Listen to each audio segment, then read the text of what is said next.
7:31. Everyone, please rise for the Pledge of Allegiance if you can.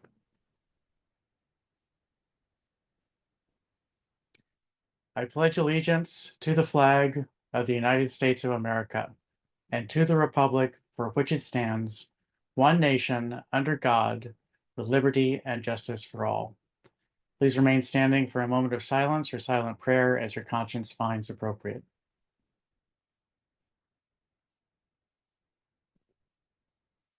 Thank you. Please be seated.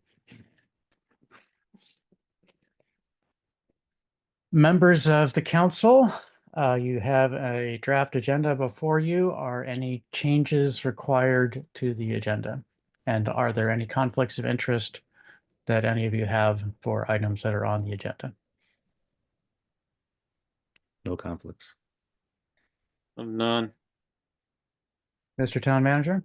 Yes, Mr. Mayor, just to follow up with the conversation that we had a short time ago, staff are not prepared on the budget priority guidelines, challenges and opportunities presentation this evening. We've had some scheduling items, and frankly, I didn't have time to go over it thoroughly today. So we're going to ask that we remove that. We will send it out by email, and then we'll have a follow-up discussion with the council at the next meeting. Very good. Council members, any concerns about that? No concerns. I have Okay. none. All good here. Okay, I have an item that I will be bringing up under new business, but I'll just discuss it first in my report. So please hold for the topic there. Okay, with that, there are no changes, no conflicts of interest. May I please have a motion to approve the agenda as amended? Seconded. Motion by Councilmember Callon, seconded by Councilmember Foe. Is there any discussion of the motion to approve the agenda as amended? Council discussion. Are there any public comments on the motion to approve the agenda as amended? Hearing none, I will do a roll call vote. Councilmember Smith, Aye. Councilmember Foe, Aye. Councilmember Lingua, Aye. Councilmember Enyang. Aye. Is Councilmember Mejia here? Doesn't look like she is. Councilmember Callon. Aye. And I abstain. The motion passes 5-0. That brings us to the presentations on the Town Center Trail and Parking Lot redesign and Natoli Place Lafayette Avenue redesign projects. Rodney Tissue, TRP Special Projects Coordinator, and Brian White, Mead and Hunt.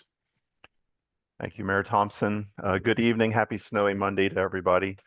As a special projects coordinator for the town, my job is to work on these two projects, these two issues that we've discussed in the prior months. The first being the intersections of Queensbury, Lafayette, and Natoli, which are potentially confusing to motorists, unclear certainly to some pedestrians and bicyclists. And then the second is the improvements to the town center parking lot for all users, whether it's the pedestrians that are going to the town center businesses or bicyclists on the trolley trail or vehicles moving through the town center and parking. In reality, these two projects are one project. Everything here is interrelated, but the town has it separated as two projects due to funding sources and accounting.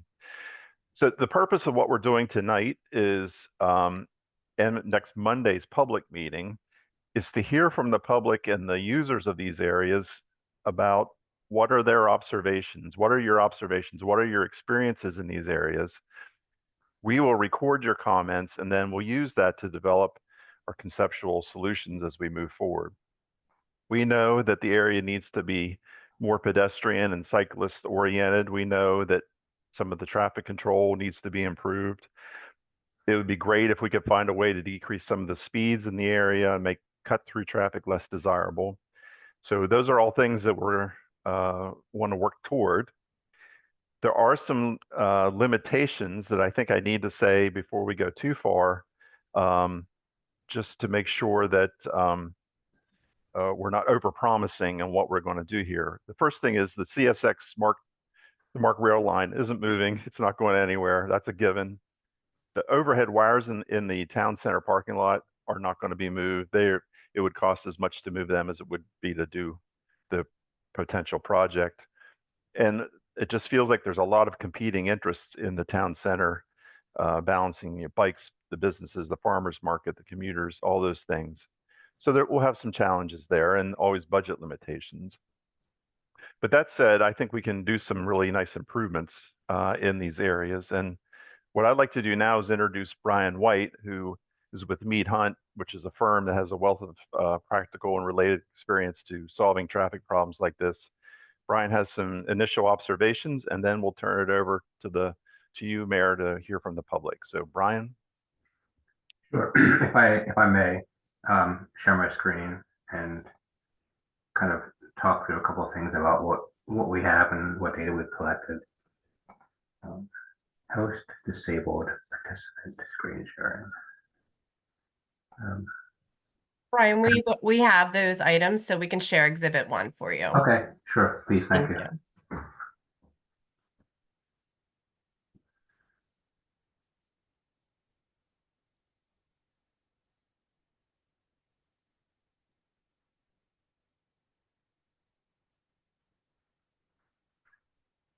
Okay, so one of the first things we did was we collected a bunch of user data. So cyclists, walkers, and vehicles moving through the intersections affected with this project. So basically, Queensbury and Rhode Island, Lafayette, Rhode Island. I'm sorry, Lafayette, Queensbury, Natoli, and Lafayette, and another intersection inside the town center itself. Here on the screen, you'll see a very detailed map. Basically, it's detailed as you can get without doing an expensive and formal topographic survey. We were fortunate enough that during our field visit, there were a lot of misutility markings out there, so we were able to get just about every utility that exists.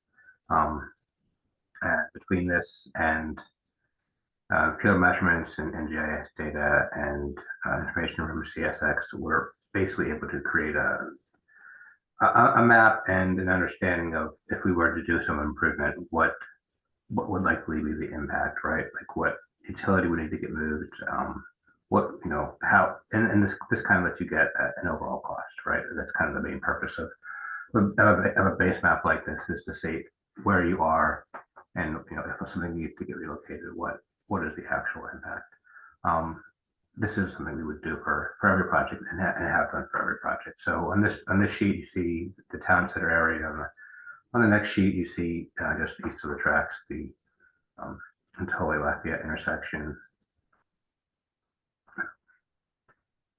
and the CSX parking lot, which I assume gets used by residents, so that nearby businesses as well.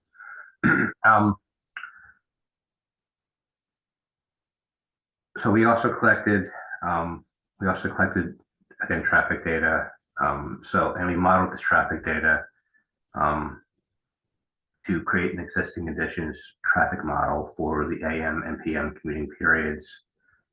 This lets us tweak that model if we want to change something as part of this project. For example, we wanted to add a turn restriction, turn prohibition during peak hours, a complete removal of a intersection leg.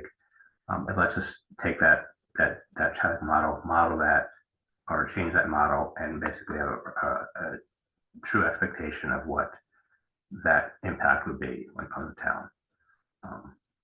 And I bring that up because, while I don't know the ultimate solution here, it wouldn't surprise me if one or more of the solutions involve some type of turn restriction or prohibition and some type of realignment in order to actually really fix some of the issues that we found, both based on community input so far and mine and Rodney's observations.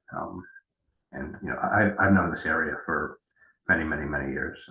biking through here for for a long time. So I know this area before before this project even came around. So I'm quite familiar with some of the concerns here. We also have a crash map from I guess 2019 2024. A lot of fixed object crashes, which are in a rare instance it would be run off the road, right? But these are speed related crashes typically.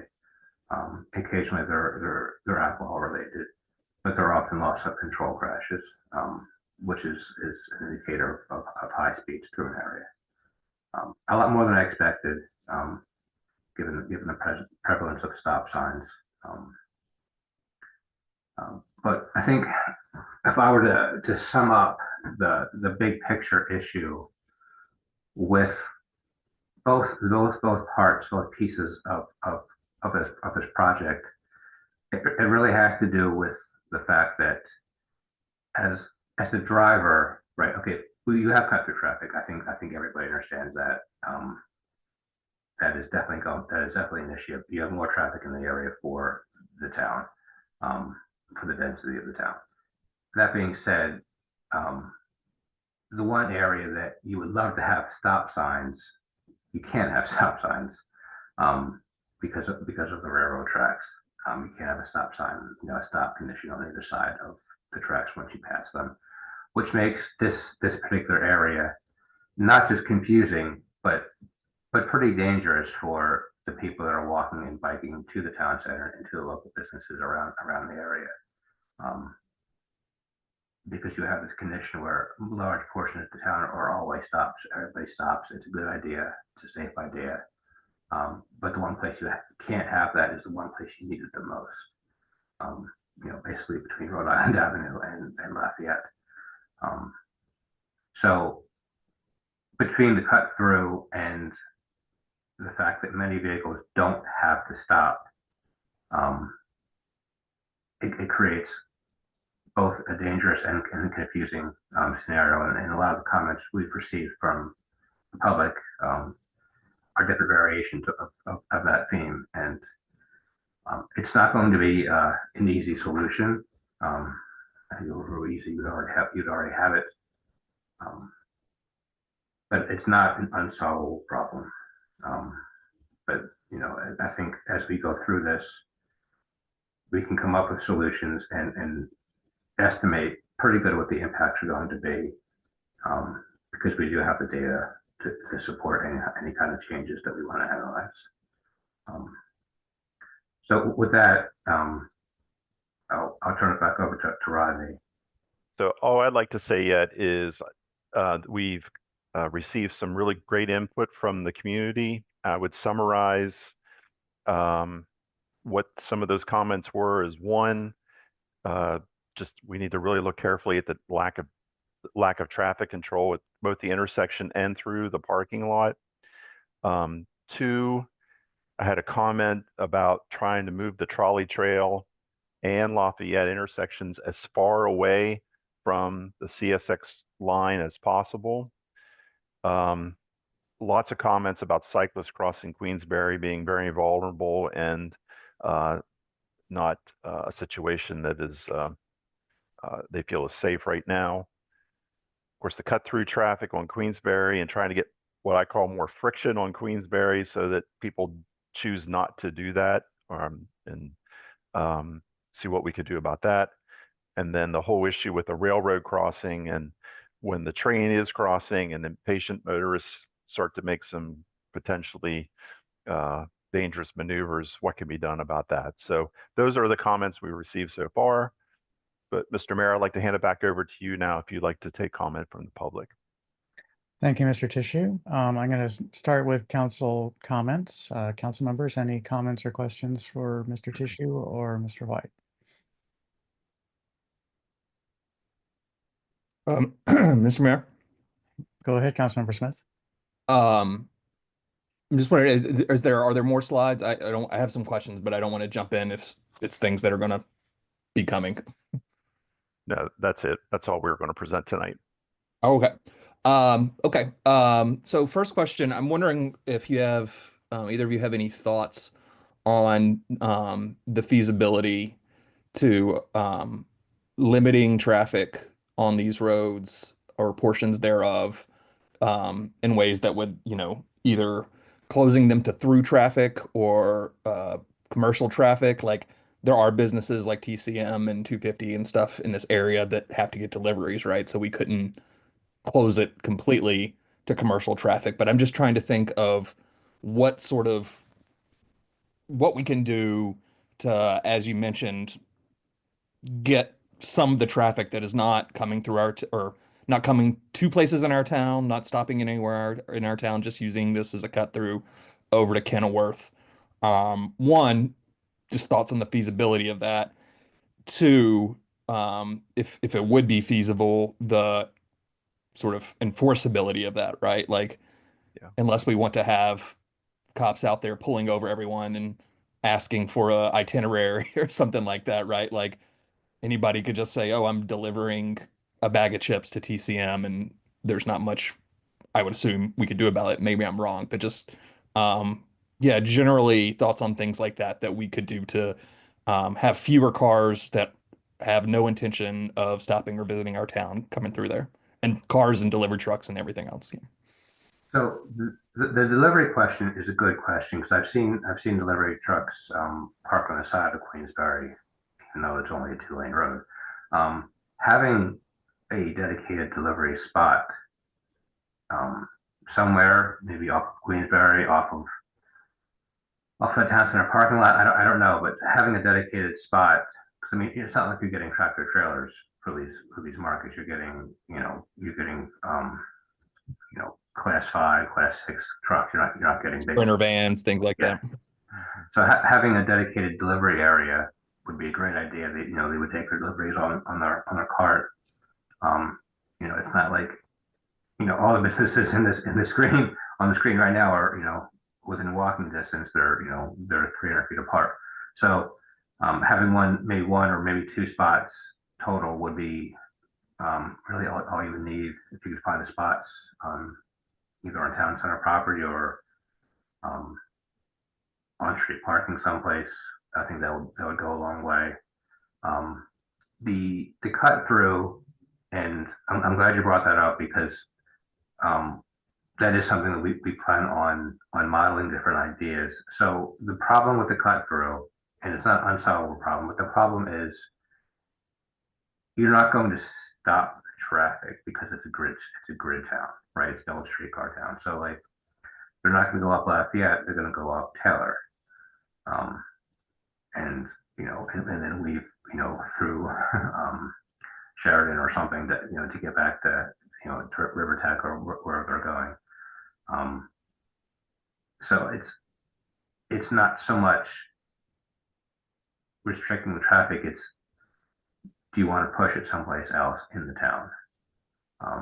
Because you can't shut the whole town down, right? So and your answer is it enforceable? No, it's not. It's not really enforceable. I mean, you could have dedicated people out there during the peak hours where we know that most traffic is, 5 o'clock or so in the afternoon, and the lesser extent 8 o'clock, 9 o'clock,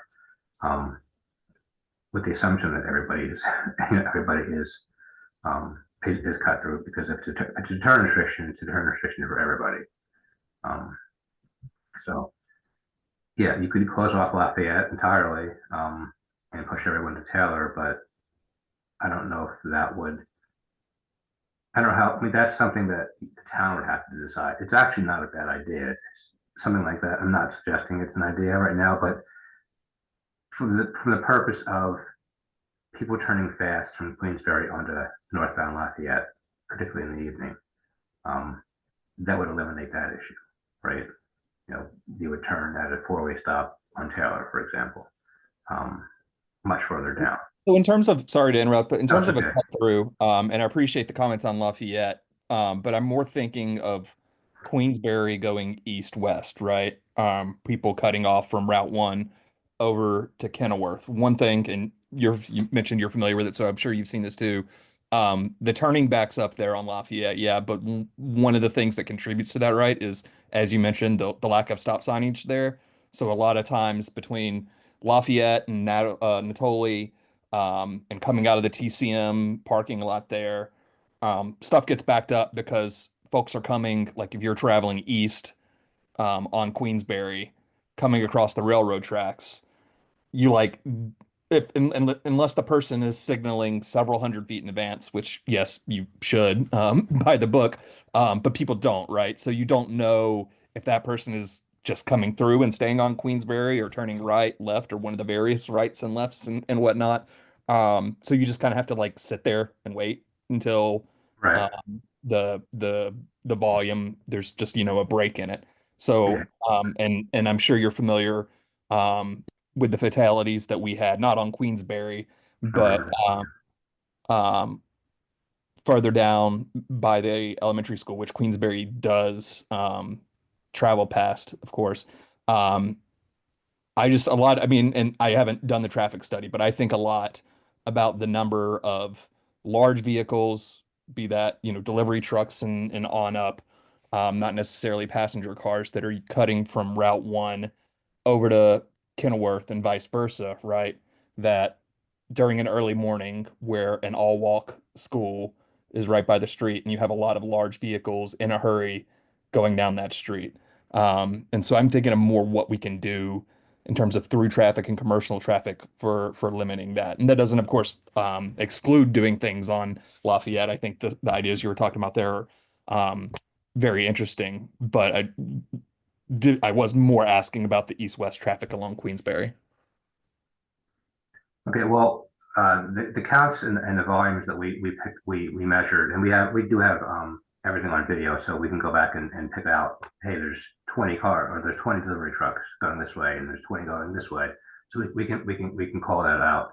But the main movements that we saw were Queensberry north on Lafayette, so eastbound across the tracks. Most people went north on Lafayette up to River Tech. And then I would say maybe 60%, and the other 20% kept on going east, and the other 20% made a right to go south on Lafayette, probably to Riverdale and out to Kenilworth. So it was really a 60-20-20 split. Interesting. That's kind of why I was harping on Lafayette. Yeah, that makes sense. It's sort of not what I expected, but interesting to hear the numbers behind it. Yeah. And again, the problem is you can't make that a four-way stop at Lafayette and Queensberry. You would never get an engineer's final to put it that way, and for a good reason. But it is, like you said, or somebody else said, it is very confusing because you don't have, it's the one leg you don't have to stop, right? And it's the one leg you kind of want everyone to stop for people to walk across, or for the other legs of the intersection, so the drivers know, okay, this person's going to stop, so I can go left, or I can go right, or I can go through, whatever. I know they're not going to cross my path. Same issue on the other side on Rhode Island and Queensberry. So it's not an easy fix without turn restrictions or pushing that movement onto Lafayette further down, like further away from the tracks. And maybe that is the answer. Getting rid of that stub of Lafayette, that north leg, entirely. I'm not advocating for it right this moment, but then that's at the top of my head. That is a source of a problem right here, right? That's what you described as that. I don't know what my other cars are doing there. I don't know what the car's doing, but once they get past that intersection and then turn left, say on Tully or something, you push that decision past the other legs of the intersection. So there's no ambiguity. So I'll take that step for you and say I am advocating for eliminating some legs. I'm not sure which ones, because I'm not a traffic engineer, should be eliminated, but like this is clearly a mess. And I know I've talked with the mayor, and I'm sure over the years many other people have talked with the mayor, asking why is it like this? And there's no sort of historic knowledge that we've been able to encounter of why it would have been designed this way. So if we were going to eliminate legs here, hearing that you're not advocating for anything, but what would be some, more beneficial ways to do that? Well, given that in the evening, by far and away, the largest movement in the evening, rush hour, which is your biggest rush hour, it's higher in the morning, is eastbound Queensbury left onto Lafayette, which is a free movement. So it's a free movement onto Lafayette, and it's a free movement past that Natoli Lafayette intersection, that X on the screen, which oddly enough has no intersection markings at all. So I don't know what to make of that, but I can see why people choose this as a shortcut. I can get from Route 1 up to Rivertech pretty quickly, and I don't have to stop at Lafayette. I have to stop at Natoli, but of course I have to stop as I head north to Rivertech. I have all those all-way stops with the little flashing lights. I can tell you that they are supposed to stop, but many of them don't on Lafayette once you get north of East West Highway. I think you probably know that as well. But maybe we have some stop sign cameras coming in there in the not terribly distant future to help enforce that. What about the idea of, in some way here, adding protected bike lanes? We know those are good for cyclists too, but they also tend to make motorists slow down and pay more attention. Ideally, I believe, and my colleague from the Fourth Ward can, I'm sure, correct me if that's not correct. But do you have any thoughts on that as a sort of, an amenity, but also another method of traffic calming? So Rodney and I did talk about this the other day, and actually widening the sidewalk and turning them into shared use paths seemed to be the more logical choice, because you don't really have the room for a bike lane, let alone a protected one. But you do have room for sidewalk widening to some type of shared use facility. So people, cyclists will be less inclined to bike in the street. If they can share some space, share a wider facility with everyone that's walking. I mean, it's a busy place, so it's busy enough that I'd rather not be on the sidewalk, but at the same time, it's busy enough I don't want to be in the street with the car either. So as a cyclist, I'll take a shared use path option, a 10-foot wide shared use path option any day.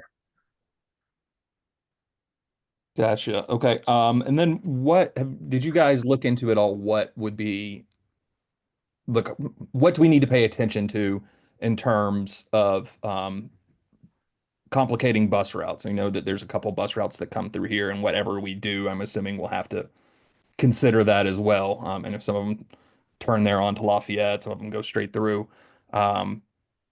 Just what kind of restrictions or I don't even know about restrictions. You can tell I am not a traffic engineer because I see things here and I'm like, I know we need to consider that, but I'm not exactly sure how. So just how does how would the bus routes impact our decision-making process here? So if you see in the bottom of the screen, the bottom center of the screen is the intersection of Queensbury and Lafayette. And the lower left, I'm pointing to it on my screen, which does no good. But I'm pointing to it as well. The lower left, I guess the southwest quadrant, you can see the turn radius of that curve is wide compared to the one on the opposite side on the southeast side. It's very tight, and so is the one on the northeast side. And that's because of buses, right? So that is the kind of accommodate, because it took me a while to figure out why is that like that. So because that's not what you want in your town center. You don't want the wide turn, the wide curve radii like that, especially when you have small streets like that. So you're kind of forced to have these extra wide, so I can swing my bus around. I'm sure that delivery trucks are appreciative of that too. But that's the type of corrective geometric improvement you would have to do wherever there's a bus turning. particularly a right turning bus more than anything. And I think whatever we propose, ultimately, the bus folks will have to weigh in on what we're doing and make sure that we can make sure they have their say too of what we're doing. Yeah, there might be some private coaches that go up Lafayette to the schools. Councilmember Smith, just as a reminder, you've been asking questions for a while. We have a full meeting to discuss this next Monday, and so if you could try to wrap up, I'd appreciate it. Yep, I just have one more. So understanding we can't move light poles, we can't move train tracks and things like that, right? Taking that into account, right? What are sort of the most, I hate to use the term radical, but that's what I'm thinking. Like, what are the things that we could do? Like, what's the menu of options here? Like things that, if money were no object, if like timelines and whatever else weren't an issue, but understanding we still can't move train tracks or power lines. Yeah, what's sort of the menu here?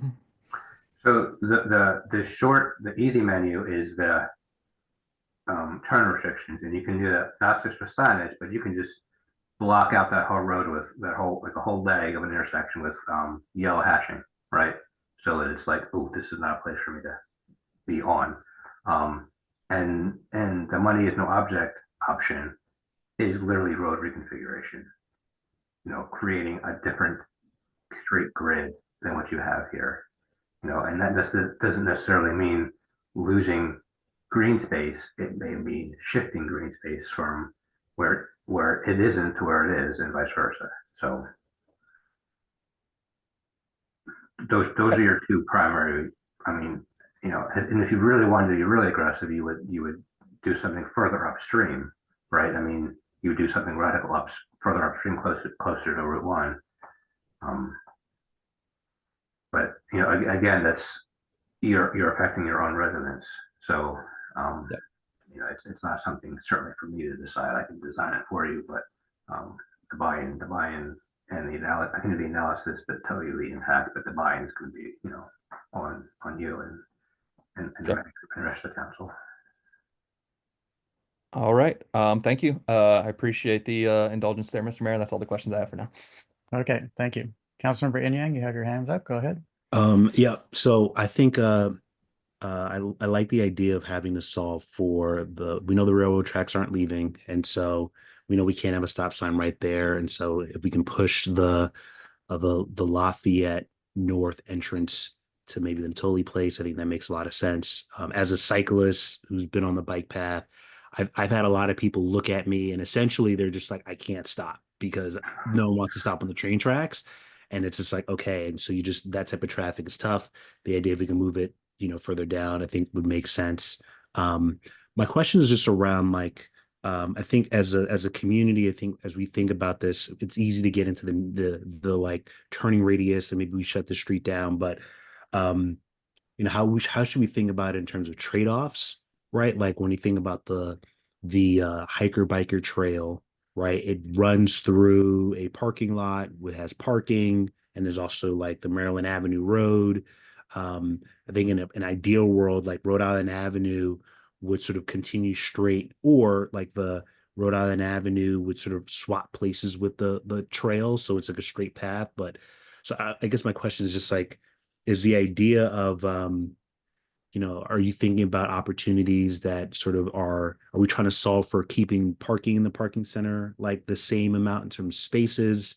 Or have you made considerations of maybe we might want to limit parking as like an option as well? I know we've talked a lot about like, you know, Lafayette and Natoli Place, but specifically for the town center, like what are the menu sort of options there? If we wanted to move a road to be more aligned with, say, Rhode Island Avenue as an example, is that a major fix akin to moving the light poles, or is that an easier fix? Some guidance in terms of just you know, schools of or like, you know, levels of effort might be helpful.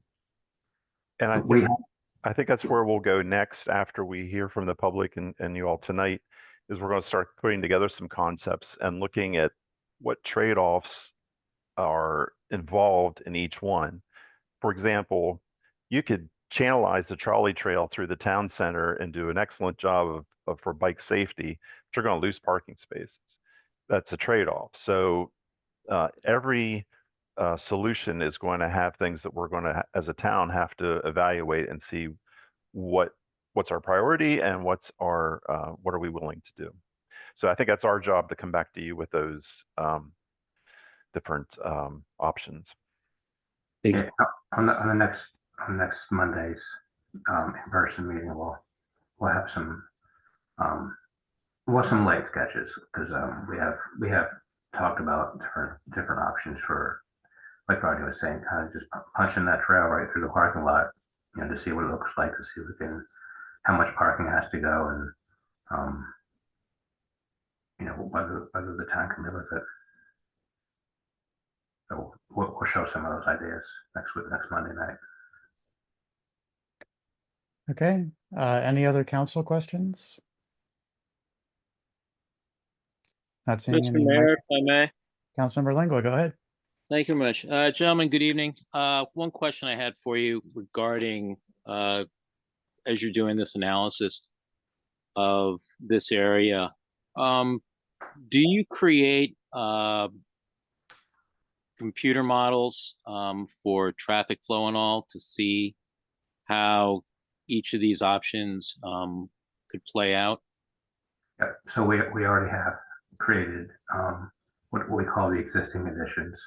So it models everything that you see on the screen, and it models people, cyclists, and walkers through it, so that lets us, and we have, it creates a simulation that we then validate by looking at real world conditions to say, okay, this queuing, this backup that we see right now is shown in the model, so we know the model's right. And that lets us modify the model by plucking the leg of the intersection out, or putting in the turn restriction or something like that, and seeing how the model operates. So, and it is a visual, so it is, I mean, imagine looking at your screen right now and seeing cars drive by or people walk past. That's what you would say. So the answer is yes. We are modeling this, not just as a model, but as a simulation as well. Okay, thank you. Okay, any additional council questions or comments? Okay, any quick questions from members of the public? Because we do have a pretty long agenda this evening. So anything quick? And remember, there will be a full meeting. Mr. Arnold, go ahead. You are muted, Mr. Arnold. And you appear to have disappeared. Ms. Katz, go ahead. Thank you. Okay, so my quick question would just be, are you also considering multiple small things that might add up to that are not just a big redesign, but also, especially from the pedestrian experience, there's a lot of little things that cumulatively could make a difference? Oh yeah, I mean, there's nothing on the table. I mean, nothing off the table. It's. I think whatever big thing we do is going to have a lot of little things embedded in it as well. I don't see any green paint anywhere, and there probably should be some green paint someplace. Stuff like that. Wider sidewalks here and there, improved crossings. Yeah, so there's a lot of little pieces that would come out in whether we do a big project or not. There's going to be a lot of fixes. Thank you. Mr. Arnold, you're back. Yes, thank you, Mr. Mayor. It's Mike Arnold. I'm a member of the Mixed Use Town Center Committee, as well as a property owner in Town Square. And I'm a preservation architect, so I wear a lot of hats, and I've got a lot of stakes in what's going to happen here. And the mayor can attest to that. I've bugged for many years about this. What I'm most concerned about today with my preservation hat on is that this is a historic square in big air quotes. It's not really a square, it's a rail siding and a streetcar siding. But that aspect of it, it's important for it not to be erased. And that trolley line cutting through the west side of this project site is really quite significant to the history and story. And I think it also helps us with the hiker-biker transportation trolley trail discussion. And that what really I think is the core problem on the west side of this is that this area has been converted into a parking lot in which pedestrians and bicyclists and high-speed industrial traffic all happen to use. Okay, and I think we need to turn that frown upside down. I think we need to do it quite opposite. We need to create a pedestrian square in which these other uses occupy it, and that might help. For instance, the traffic on Maryland Avenue, which travels exactly next to the railroad tracks, has 0 stop signs in between maybe the new development at Riverdale Park Station and I believe the intersection of Queensbury. Correct me if I'm wrong, Mayor. And as a result, those trucks can just do whatever the heck they want to do. And there are a lot of trucks. Now, we know the future plan for this neighborhood, or that all that industrial I-1, I-2 stuff in the middle, is for it to become something more attractive. In the meantime, we live with it. So I think there's a lot of vehicular control that needs to be considered, especially on Maryland Avenue. I hear what everybody's saying on the cut through traffic. I think that's a problem in every urban area, and it just has to be dealt with. But in this place, in this particular instance, I think this town square could be better served by creating a pedestrian square.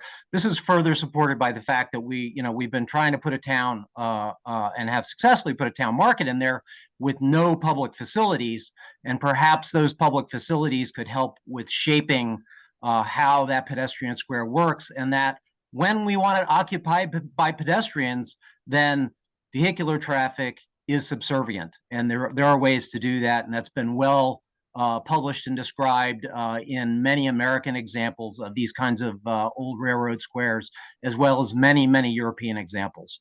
That's all it for now. I look forward to seeing you all next week. Thank you. Thank you, Mr. Arnold. Mr. Spiropoulos, go ahead. Good evening, everyone. Thanks so much for putting this together. Just some concerns on being a business owner at Town Center Market. My family owns that building there, as well as the building that 250's in. And obviously those two businesses have together done great things. And my concern is choking off traffic or eliminating traffic. I'm wondering, by default, do we choke off potential customers as well? And let me say that, being a part of the community, and it is a very strange situation that you have these commercial buildings and businesses that butt up right to the residential neighborhood. It's something that we're very cognizant of, and I think a lot of you on this call, on this meeting, are very aware that the Spiropoulos family goes to great lengths to limit the impact that we have on our neighbors. We feel very blessed to be where we are and to see where things have gotten with the help of so many people. But I can't help but be concerned about what these changes and potential closing legs I'm not sure what that could look like for our business in the future. Thank you. Thank you, Mr. Spiropoulos. I hope you'll attend the meeting next Monday also to discuss this in greater detail then. Absolutely. Any additional, any response from the presenters? I would just ask the question to both Mike and Jim. Do you know the makeup of the people that frequent businesses in terms of how they get there? Do they all drive? Do they all bike? Do they all walk? Do you happen to know? I could speak at Town Center Market. It's a great mix and blend. Clearly, we have a lot of walkers, and That was evident just today on a snow day. Well, I left the store around 4 or 5 o'clock, and our lounge was full, and not many cars were in the parking lot. But I would say that the majority of the business that we do get is vehicular. There's no question about that.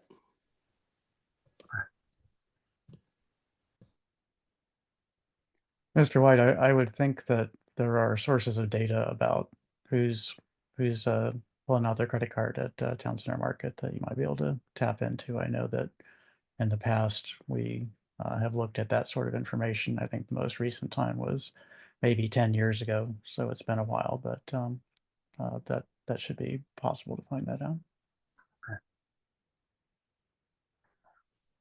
Okay, we have a long agenda. I don't see any other hands up. So thank you, and I look forward to what promises to be a pretty exciting meeting next week, and look forward to continuing discussion of this project as it moves forward. Thank you. Thank you, Mr. Mayor. Okay, I'm going to try to move quickly through my report. I'll start by wishing everyone a happy new year. It's 2025. Everybody who's here obviously made it to 2025, and it's good to be here. I hope everyone is enjoying the snow day. I certainly got enough exercise this morning shoveling my long sidewalks, and I hope everyone is doing well. Start off with what I consider to be some good news. It's good news for the town finances. I know that there are probably several residents who don't look that. I got my property assessment letter for the next 3 years, and the property assessment is up by a good bit on my property. And yes, that means that your tax bill is going to be higher. But it also means that Riverdale Park is viewed as a good place to be, a good place to move, a good place to own property, and that's a good thing. And it will also stabilize the town's finances for the next 3 years. We at least know where we're going to be.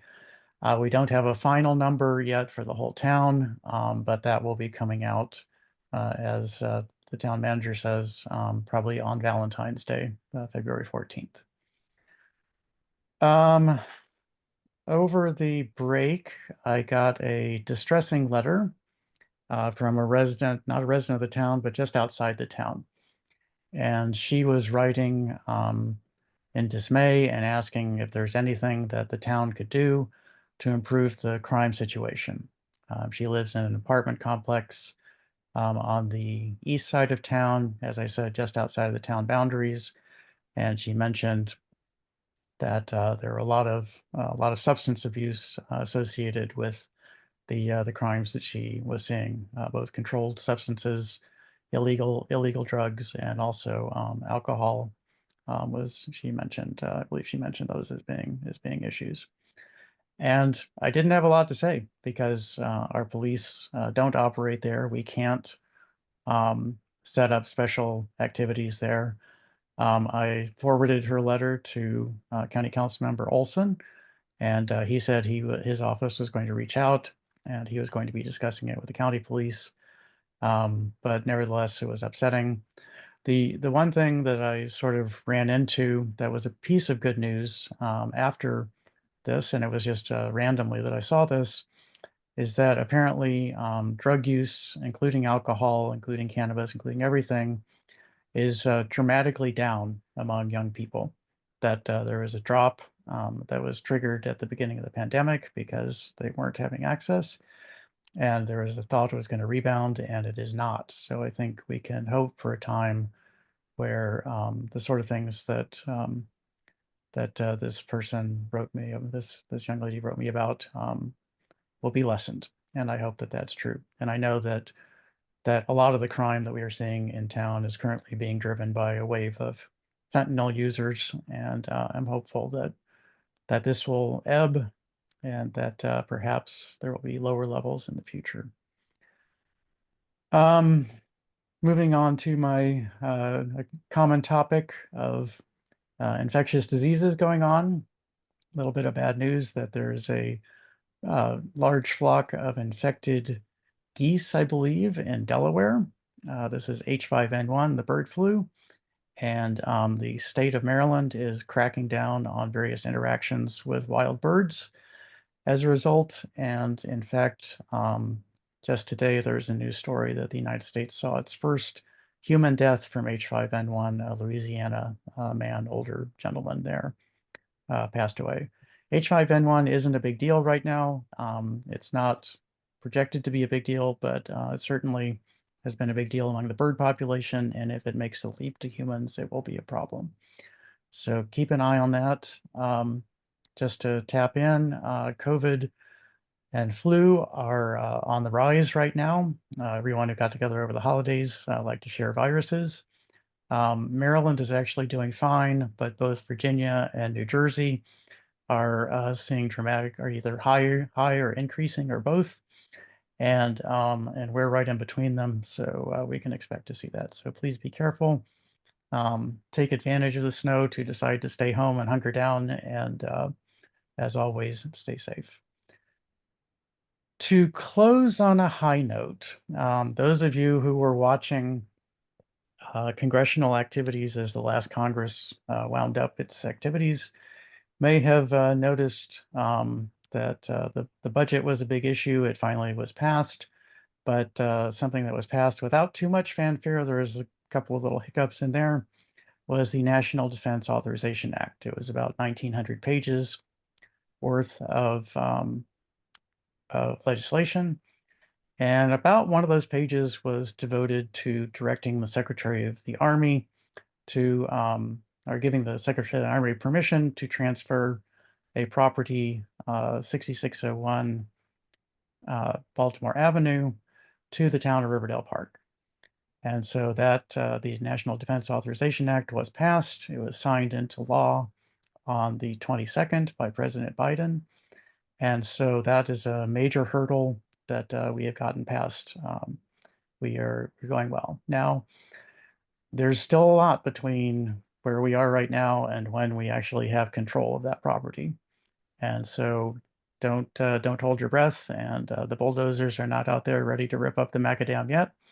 But we did see a major milestone passed, and it's good news. And the item I would like to bring up under new business is to send a letter of appreciation and thanks to our U.S. delegation. And I will bring that up under new business, and just wanted to say that. And I believe, yep, that's the last item on my report. Thank you very much. Move on now to the town manager's report. Mr. Town Manager. Yes, Mr. Mayor. And indeed, good news on 6601. So I want to start just talking about snow. It's our word of the day. And just to publicly acknowledge the staff that worked on Saturday and Sunday, and then all night last night and throughout the day today, working against the environment, if you will, or the conditions, and in clearing the roads. We do ask that our residents and businesses be patient, and if you have a concern, you can contact Town Hall. We will be putting out information and compiling a list if folks have areas that they believe we may have missed. But I think our staff are doing a really good job, and I just want to thank them for their hard work. They're out there in the cold, and also to our public safety staff that are out there keeping us safe during these adverse conditions. So a big thank you to staff. We had mentioned to the council previously that we were had put out for bid for custodial services for the municipal center, the police department, and town hall. Just wanted to let the council know that the recommended vendor actually came in under $20,000. And so we are going to move forward with that. I believe we're down to, I think it's like 17,000. So we are going to move forward with that. But it would not be on the council agenda. If anybody has questions or concerns about that, if they can reach out to me. So it's been mentioned the upcoming community meeting next Monday. That meeting is scheduled to occur in Town Hall. There were supposed to be a flurry, pardon the pun, a flurry of inspections to occur today. Those inspections did not happen. But we still anticipate that we're on schedule for this to be in the council chambers next Monday. If something changes, we'll let the council and the community know. The Board of Elections will meet on the 15th at 6 p.m. and candidate packets will be available later that week. We have our first community conversation of 2025 coming up on Saturday, the 18th at 9:30 in the morning. It'll be a virtual meeting as we do in the wintertime for these community conversations. And the topic is on the fiscal 2026 budget. So we'll have a brief presentation by Mr. Smith and Jones, and then Director Barnes will facilitate a community conversation. So we have Town Hall and Public Works operations will be closed on the 20th in observance of Martin Luther King Jr. holiday.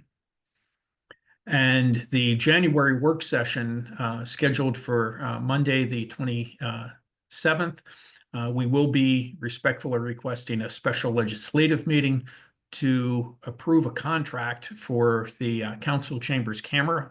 It's a CIP. It's on the agenda tonight as an informational thing. We still have some more work to do, but we'll be bringing that back at the end of the month.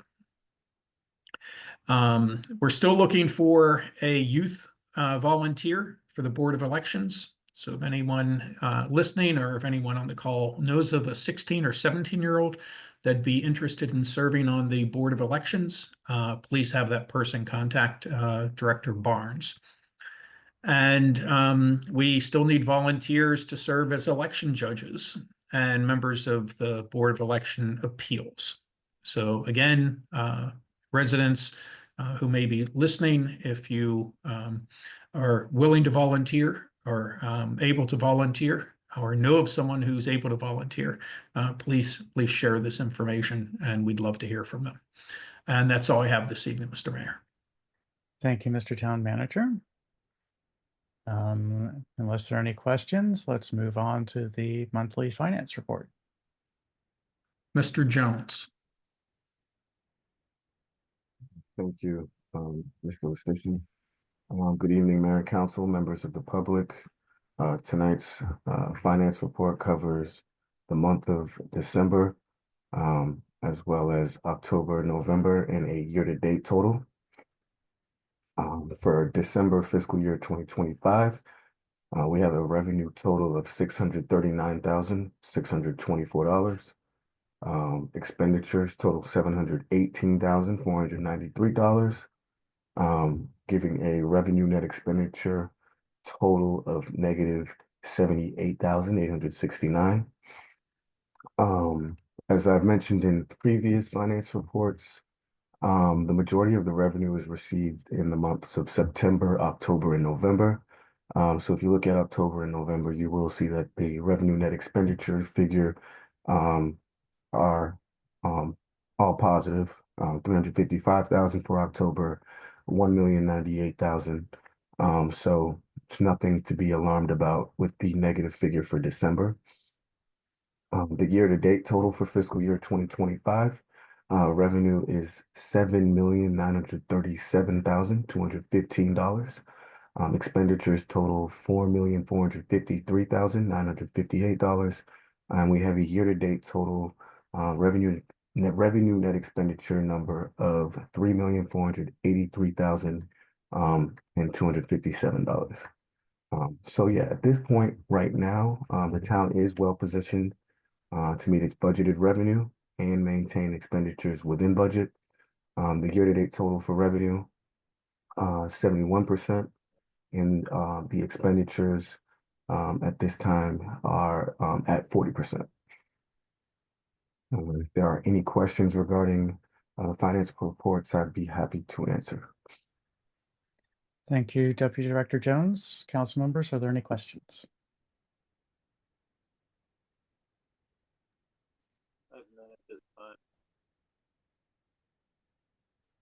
Couldn't hear that, but it sounded like, but it sounded like you said you didn't have any questions. Are there any, well, then can we please have a motion to approve the finance report subject to audit? So moved. Seconded. Motion by Councilmember Lingua, seconded by Councilmember Foe to adopt the finance report subject to audit. Is there any discussion of the motion by members of the council? Are there any public comments or questions?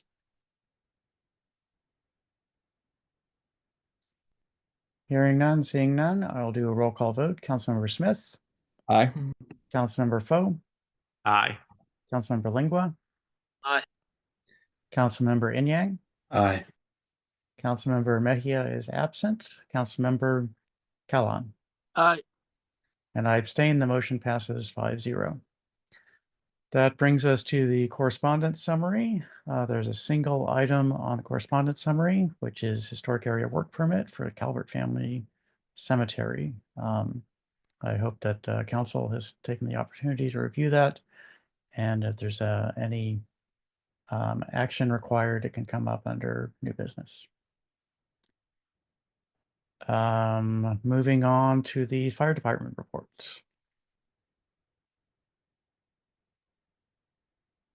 Mr. Mayor? Councilman, excuse me, Ms. Town Manager Letitia, go ahead. Yes, so we did receive this narrative fire department report from the volunteer station 807. As the council knows, but if it's all right, Mr. Mayor, I'll use this opportunity just to share with the community. So the town has requested a collaborative report from the Prince George's County Fire Department and the volunteer station, which is a tool of the county fire department. So that first report is likely to be in our hands on the 10th, is the date that I was given. And we may have some questions for them, this being their first report, but we're seeking very detailed information about the number of calls, response times. So we're hoping to have a lot more substance to the reports that will be shared with the council and the community. Okay. Council members, this was in your packet. Unless you have any, are there any questions from the council about this report? Okay, let's move on. That brings us to council committee and ward reports, and we will start with Councilmember Smith, Ward 1. Thank you, Mr. Mayor. I'm going to try to run through a few items real quick since I've already indulged in some time this evening. First of all, looks like work is starting on the mixed-use project on the Chambers Funeral Home site. I see that the Chambers sign has come down. I appreciate their being a long time business in our community and everything they've contributed. That said, I will be looking forward to the big lit crematorium sign coming down soon, hopefully, as well, in addition to the Chambers name, and adding some good housing inventory there as well as some more retail opportunities for our community. So that's looking good. Did get a chance last month, around a couple days before Christmas, to talk with Rick and Ty from Manifest Bread. They, of course, remain closed due to some permitting snafus and other issues that they had thought they would be back open before the end of the year, but weren't able to make that work. I had previously put them in touch with Neighborhood Services and Mr. Shelton about some of the grant programs we talked about in our last meeting, and other opportunities that might be there. They were very thankful to town staff for everything they talked about, to the extent that they were they were reaching out with questions about those permits or grant programs out of concern that they wouldn't that the delays would price them out of some of the upgrades that they intended to make. And after speaking with Mr. Chelton, it sounds like they are now going to be doing more upgrades than they tend to than they intended to make, not just to the interior, but to sort of the facades of the building of that. Of course, made them aware there'll be MUTC process with that, and that you know, be sure to let us know when they get ready for that part of it, so that we can do everything we can to expedite and ensure there aren't any more delays. So looking forward to them coming back. And just generally on that, just I won't say too many words on thanking the staff other than thank you, staff.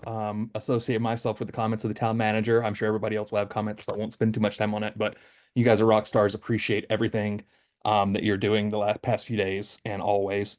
To that point, I did receive a email today from council member Joe, I'm going to butcher her name, I'm sure, Wajak, from Ward 1 of Hyattsville, just making us aware that the areas along the SHA administered thoroughfares had created some problems where the state plowed those roads and pushed the snow onto our streets in ways that trapped some cars. She mentioned at Route 1 and Oliver on the Riverdale Park side, specifically a car being trapped in the snow and several people there trying to dig it out and push it out. So just want to make staff aware of that if you weren't already. And one, if there's anything we can do to reach out to SHA to make them aware of the problem and try to mitigate it. I don't have a lot of hope with that with SHA, but if that call can be made and anything could shift, that would be great.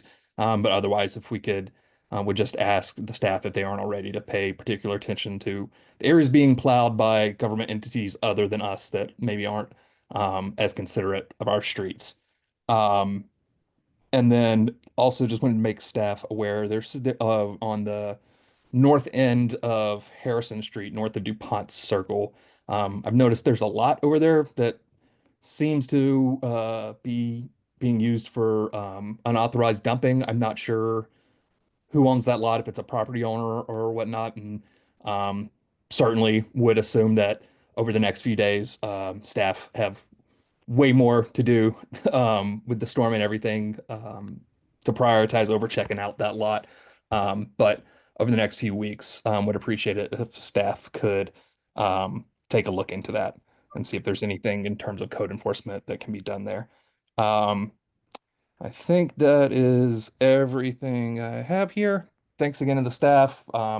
Thanks to everybody from the community that came in, particularly business owners, to weigh in on the and provide thoughts on redesigning Town Center and Natoli Place in Ward 1.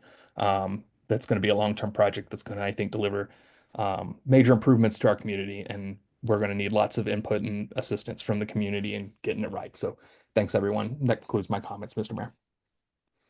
Thank you, Councilmember. Councilmember Foe, Ward 2. Good evening, everyone. First and foremost, Happy New Year. I always look forward to a chance at a clean slate, and I hope that everybody here has the best upcoming years possible. Secondly, I want to thank staff for their remarkable work during the snowstorm. You can tell Mr. Lestitian, the town manager, grew up in Pittsburgh. When we get those emails 3 and 4 days before any event, assuring us that town staff will be plugged in at all times and active and trying to assist our residents, cleaning our streets, assisting in sidewalks, looking for downed trees, helping residents who may be trapped. Anything that they do during these days is remarkably appreciated. So thank you, Mr. Town Manager, for the efforts of DPW and all of our staff in general. And per the acquisition of 6601, potential acquisition of 6601, I can remember hearing specifically about its availability, and I remember how quickly staff acted with a remarkable plan that showed us removing potentially 6 acres of concrete for the protection of our residents. And I just want to say kudos to you. And with that, I will yield the rest of my time, Mr. Mayor. Thank you, Councilmember. Councilmember Lingwell, Ward 3. Thank you very much, Mr. Mayor. Good evening, everybody, and likewise, Happy New Year. First off, recognition to staff, especially the Public Projects Department and Director Lewis for the completion of the sidewalk that runs now up to Riverdale Road and all the way down to Longfellow. I've had a chance to go over and see it and walk up and down it a couple times. Looks like it's turned out very well. I think the one thing that we need to remind residents about, especially on days like today, is that those residents that have sidewalks tangential to their property, it is asked that they clear those walks for the benefit not only of themselves, but for their neighbors and residents as well. On more of a review of 2024, I wanted to bring up and make note to this body about what has been happening with the Historic Preservation Unit for the Maryland National Capital Park Planning Commission, which the office is located here on Riverdale Road. This past year, in 2024, the Historic Preservation Unit, which consists of Edward Day as their Chief Preservation Officer, Brian Carroll is the architect, and Gina Vaughn, the project manager. During this past year, they received 3 awards. One given in May of this year was from the Maryland Historic Trust on outstanding stewardship by a government agency. And that was given in recognition of 3 years of projects that the Historic Preservation Unit has been involved with. The second was from the Prince George's County Historic Society at their annual County Preservation Month reception. And they received recognition for efforts towards the restoration of Peace Cross. A third award that was given to them, a Diamond Award for excellence in construction, was given to them in October this past year by the Associated Builders and Contractors, along with Bronner Builders of Baltimore. And this was for the renovations over at Darnell's Chance. As well, Edward Day was nominated by the American Institute of Architects Potomac Valley chapter for their Paul H. Kea Medal, recognizing leadership and architectural advocacy. In a review of things a little closer to home, I just wanted to give this for the past December. I wanted to give a congratulations for the Holiday Decoration Awards, going to the Burge family on Taylor Road, the Hernandez family on Nicholson Street, as well as the Longwell family on Madison Street. As well as I want to let folks know that, again, this year, repeat champions, the Wells Warriors hockey team have won are the Silver Sticks Columbia, Maryland champs with a 6-1 win early in the month of December. And then with that win, they've been invited to the International Silver Sticks Finals in Pelham, Ontario, which will be held from January 9th to 12th. I bring this up because there are a number of hockey moms and players on that team that reside in 3, which combination of these various awards and accomplishments on the ice, thanks to these folks, is a kindly reminder for the town that Ward 3 is the #1 ward. And with that, I will conclude my report. Thank you, Mr. Mayor. Councilmember Lingua. That will spark a little bit of discussion, I'm sure, but let's continue on. Councilmember Inyang, Ward 4. I'd speak after him, so I could say stuff, but I won't, because it's a new year. I'll give him grace. I think echoing the sentiments for others in terms of like appreciation for town staff and what they've been doing today and even tomorrow. Just got the notice that schools close again for tomorrow, and so the snow continues to fall, and so we appreciate your efforts. Wanted to also thank town staff on the painting of the Denison's dock. I spoke to the owners and they mentioned it's been already a huge help in terms of being able to handle a lot of their traffic. And so appreciate the painting that happened there.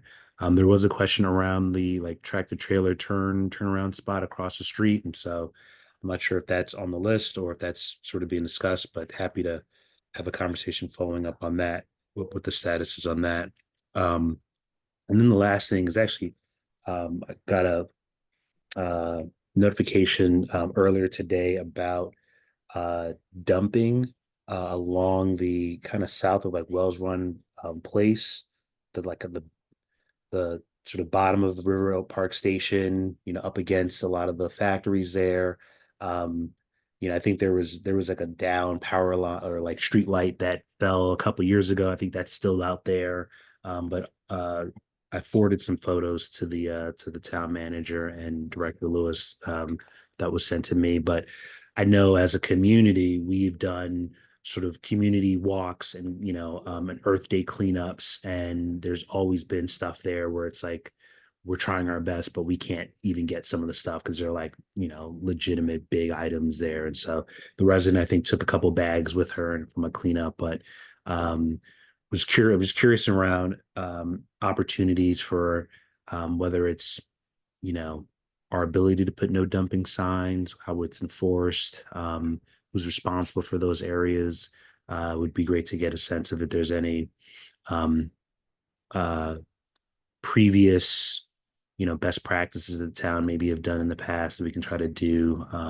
That whole area is the reality, it's kind of the oddball out. It's like very industrial compared to like in a very residential area. So even along the like hiker biker trail, it's just there's a ton of stuff in there. If you look hard enough, you'll find some big items in there. So probably part of a larger conversation around dumping. Love to engage the community if necessary and put our heads together and brainstorm there. And that's the end of my time. I'll yield the rest, and Happy New Year to everyone. Thank you, Councilmember. Councilmember Mejia is not here, so that brings us to Councilmember Kellon, Ward 6. Good evening, Mr. Mayor and the council members. Happy New Year to the town manager and staff. Happy New Year to all of us. Well, Mr. Mayor, I don't have a lot to say because during this holiday time, I was visiting all my areas. But I thank God there was no incident in my area that can alarm me.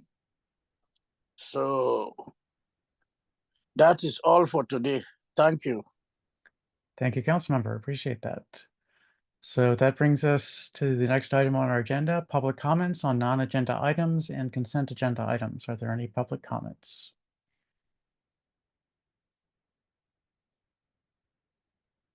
Ms. Katz, go ahead. Hi, I just want to quickly mention, I've noticed a lot of trees have been planted around town, which is certainly nice to see, although it feels like it's the dead of winter. But I know our goal probably was to plant all these in the fall. But I just noticed some of them seem to be in locations that seems like in the future they're probably going to have to be removed because they're aligned with some development projects right along where the development projects are. There's one on Queensberry that way, and then there's some over by the Chambers Funeral Home. And then also the way that some of them have been planted, it looks like really heavy mulch on there. I am not an expert actually on this at all, but I've always been under the impression that this volcano mulch, when mulch is planted way up the trunk of the tree, is not good for the tree. So I don't know if this is because it's winter time and that's actually what needs to be done or not, but just, obviously we certainly appreciate the trees and notice them being planted. But once again, want to make sure we're doing it in the best way possible so that they'll survive over time. But thank you so much. Thank you, Ms. Katz. Mr. Town Manager, do you want to respond about the tree plantings? If I could briefly, Ms. Katz, thank you for sharing your thoughts on that. we are dealing with a new vendor. If the council recalls, we switched vendors back in the summer, I believe it was. Yes, the schedule is not the schedule that we had requested. They ran behind. The trees were supposed to be planted some time ago.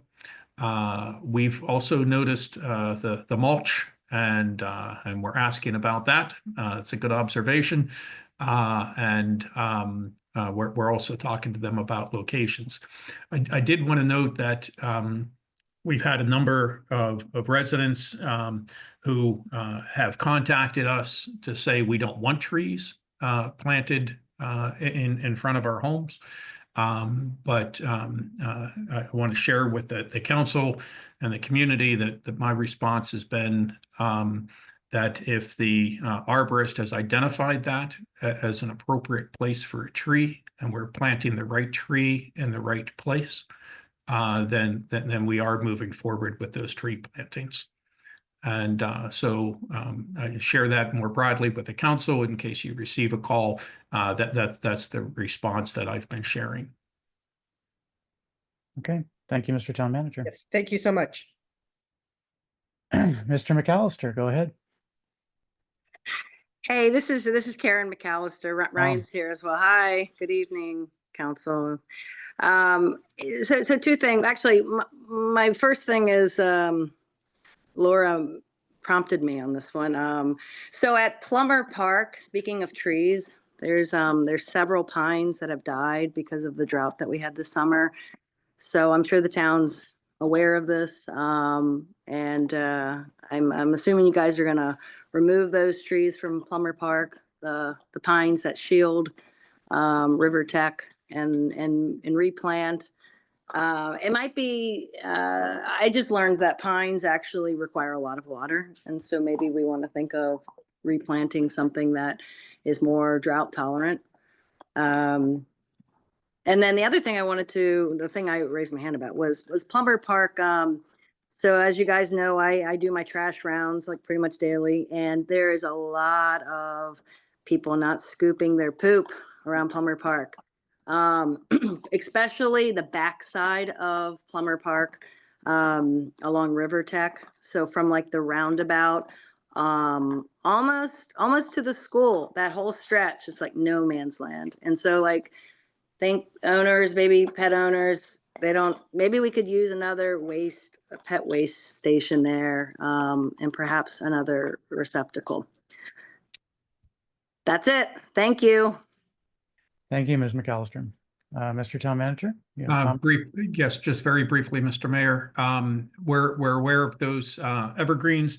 They will be removed. Great idea in terms of looking at something that would be more drought tolerant. I would use this opportunity to share, Mr. Mayor, we got good news on Friday. The 2 permits related to being able to move forward on Plummer Park were issued on Friday. So that's really good news. That is fantastic news. That's great. Okay. Any additional public comments? Okay, let's move on to the consent agenda item. There's just the minutes. And so may I please have by our rules, we neither debate nor discuss. May I please have a motion to approve the consent agenda item? So moved. Second. Motion by Councilmember Foe, seconded by Councilmember Smith. As I said, neither debate nor discussion. Do a roll call vote immediately. Councilmember Smith. Aye. Councilmember Foe. Aye. Councilmember Lingua. Abstain. Councilmember Inyang. Aye. Councilmember Kellon. Aye. And I abstain. The motion passes 5-0. That brings us to legislative action items. Let me mark up my agenda Mr. here. Mayor, point of correction. Yes. On that last vote, I voted to abstain. I'm sorry. I heard it as I vote the same, which I thought was an unusual answer, but that's what I heard. So thank you. So the motion passed 4-0. 4-0. Okay, first item under legislative action items, motion to adopt resolution 2025 R02, regarding appointments to the Town of Riverdale Park Board of Elections. May I please have such a motion? So moved. Second. Second. Oh, Motion by Councilmember Foe, seconded by Councilmember Enyang to adopt Resolution 2025-R-02 regarding appointments to Town of Riverdale Park Board of Elections. Is there any discussion of this item? Council discussion. Can we have the resolution up on screen?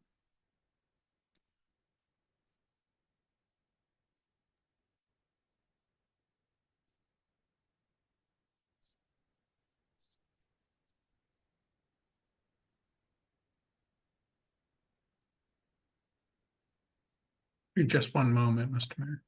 Okay.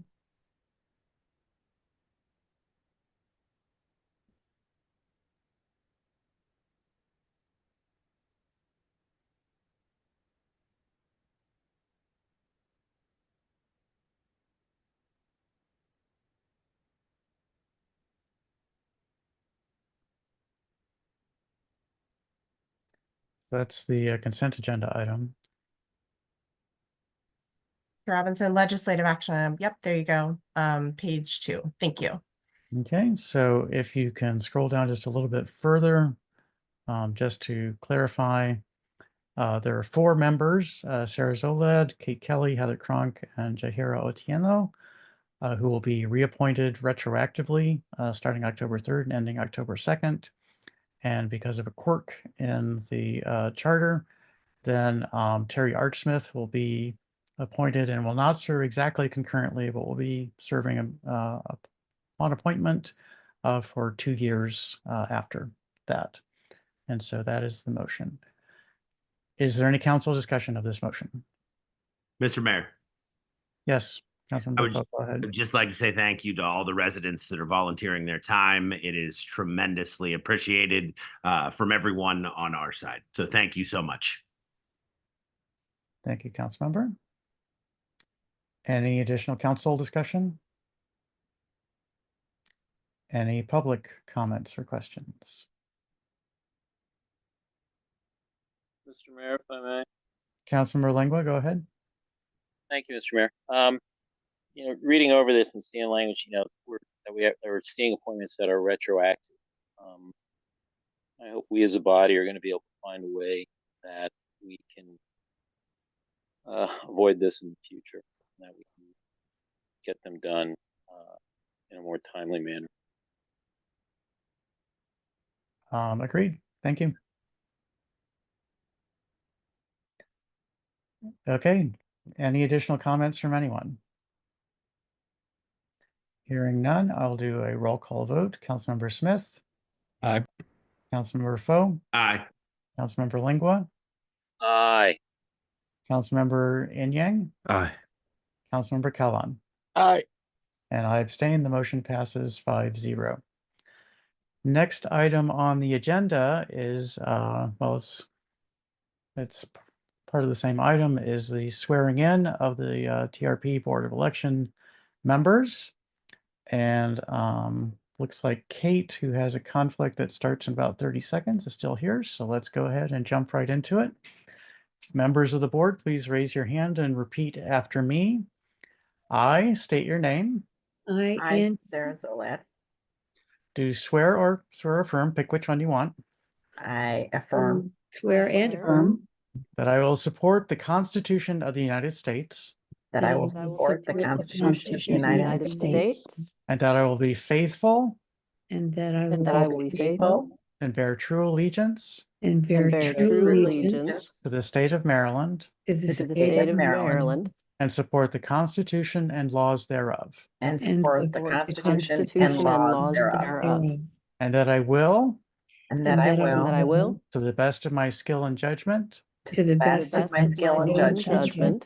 diligently and faithfully, Diligently and faithfully. without partiality or prejudice, Without partiality or prejudice. execute the office of, state your Execute. position, Execute the office of election judge. Election judge. according to the Constitution and laws of this state. according to the Constitution and laws of this state. Congratulations and thank you all so much. You are sworn in. I'll sign the, you guys sign the documents and I will sign as quickly as I can afterwards. Thank you so much. Kate, Thank I you. hope you're not too late. for your- No, I'll be fine. Thank you. Very good. Okay. That brings us to legislative action item number 2. Motion to adopt resolution 2025-R-03 regarding appointments to the Ethics Commission. All of the members of the commission have expressed interest in continuing to serve, and so will be reappointed if the council so chooses. So may I please have a motion to adopt resolution 2025-R-03? So moved. Second. Motion by Councilmember Foe, seconded by Councilmember Callon. Is there council discussion of this motion?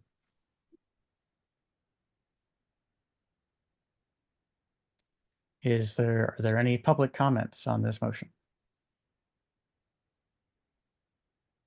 Well, before we go to a vote, then I would like to express my profound appreciation. This is a hard job. You have to dig through our financial disclosure statements and look for any issues that are there, and keep us on our toes. And it's really important in order to ensuring good government and good leadership from the town. So I appreciate very much all of your efforts. And with that, I will move to a roll call vote. Councilmember Smith. Aye. Councilmember Foe. Aye. Councilmember Lingua. Aye. Councilmember Inyang. Aye. And Councilmember Callon. Aye. And I abstain. The motion passes 5-0. Again, we have the swearing in of the Ethics Commission members. You can get the oath of office up on screen.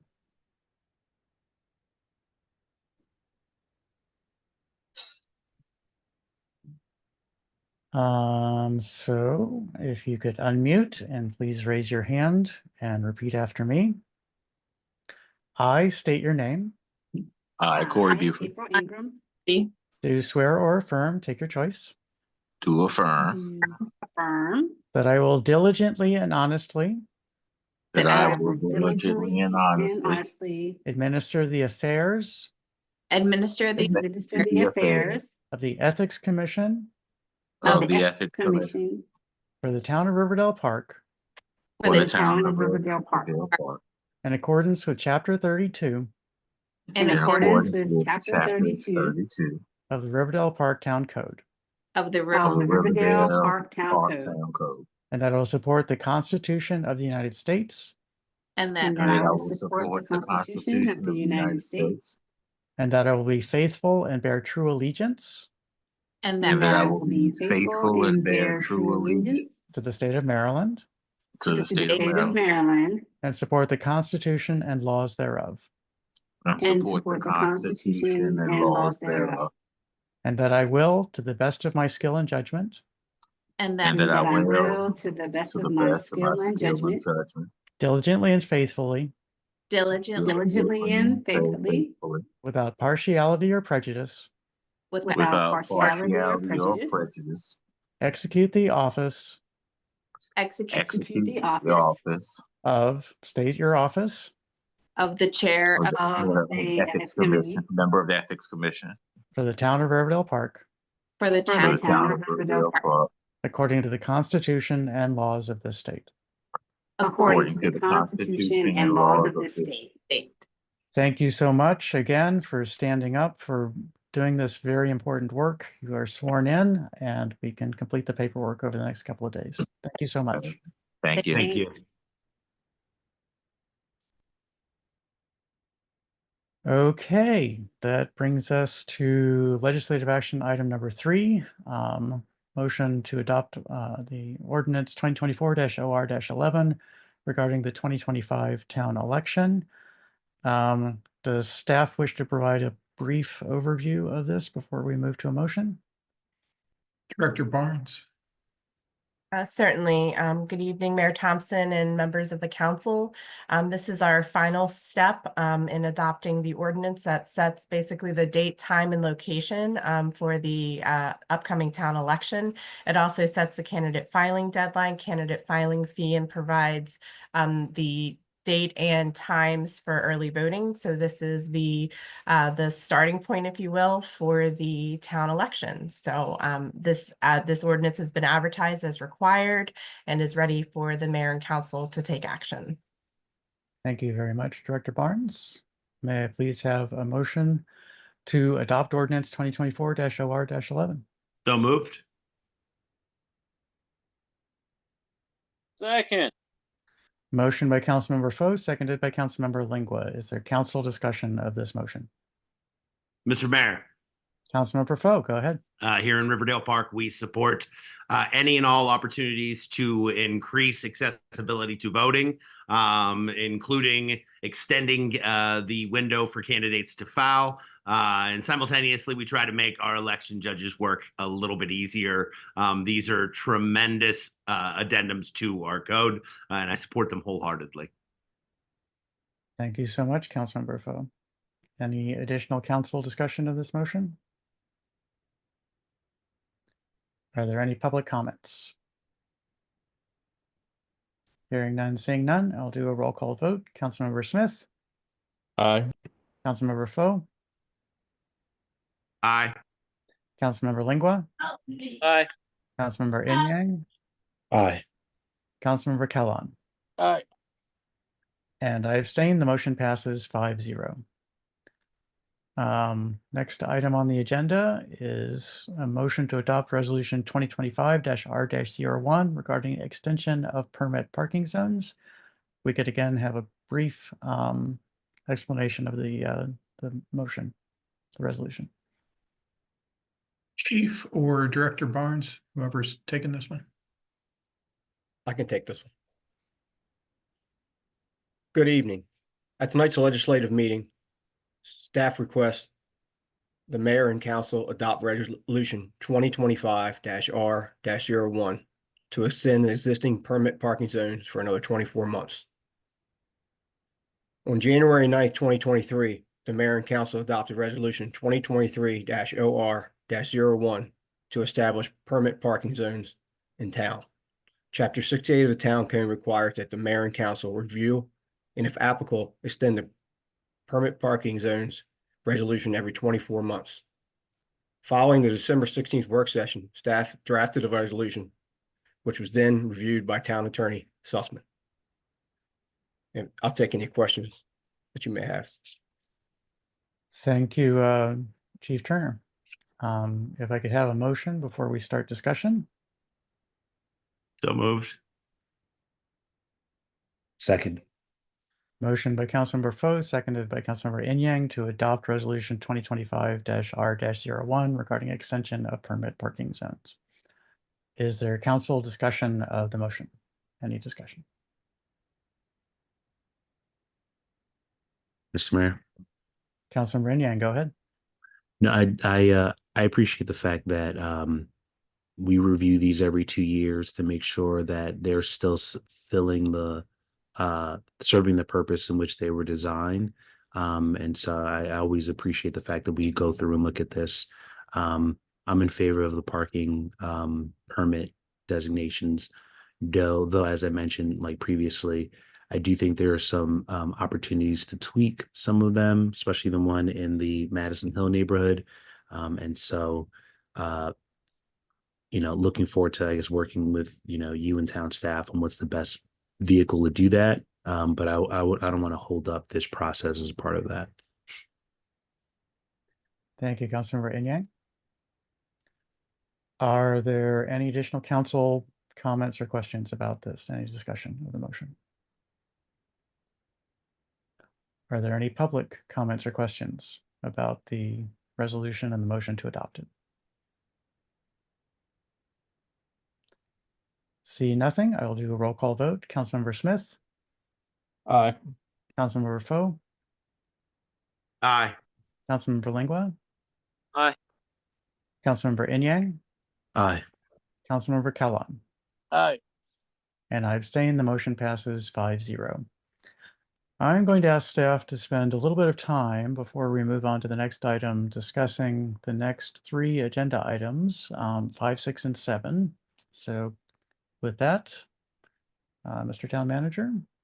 Yes, so that's for the engineering, right? Yes. And so I am pinch hitting, give me 1 second, Mr. Mayor. I just had a kitty cat jump up on here. My apologies. So I'm pitch hitting for Director Lewis, who is attending the county meeting reference to the weather event. So she had to leave for that meeting. So in terms of the ask of the council tonight is to approve or to authorize me to sign 3 agreements with these engineering firms. So 5 years ago, we had a similar process, and 3 engineering firms were selected. And they established their prices. They project out their prices for a 5-year period. And so it's a competitive process. And we review their proposals. We know what their prices are for various types of work in terms of their cost schedule, price schedule. And there's real benefit to the town to have these engineers on call. And so we went through this process, and the 2 of the 3 companies that were previously approved competed. One advanced, Mead and Hunt did not. That's a company that we're currently using for a project in town center. They did not advance, and it was a pricing issue. And so staff reviewed the proposals in detail, and the recommendation is to go with KCI Technologies, Pannoni. Pannoni's done several projects for us, and Zest LLC. And so with these authorizations, any work that we're contracting with them that's more than $20,000, we'd be bringing those contracts back to the council for review.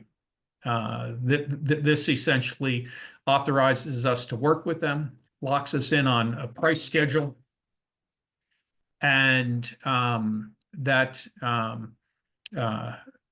allows us to respond more timely and not have a separate process for every project.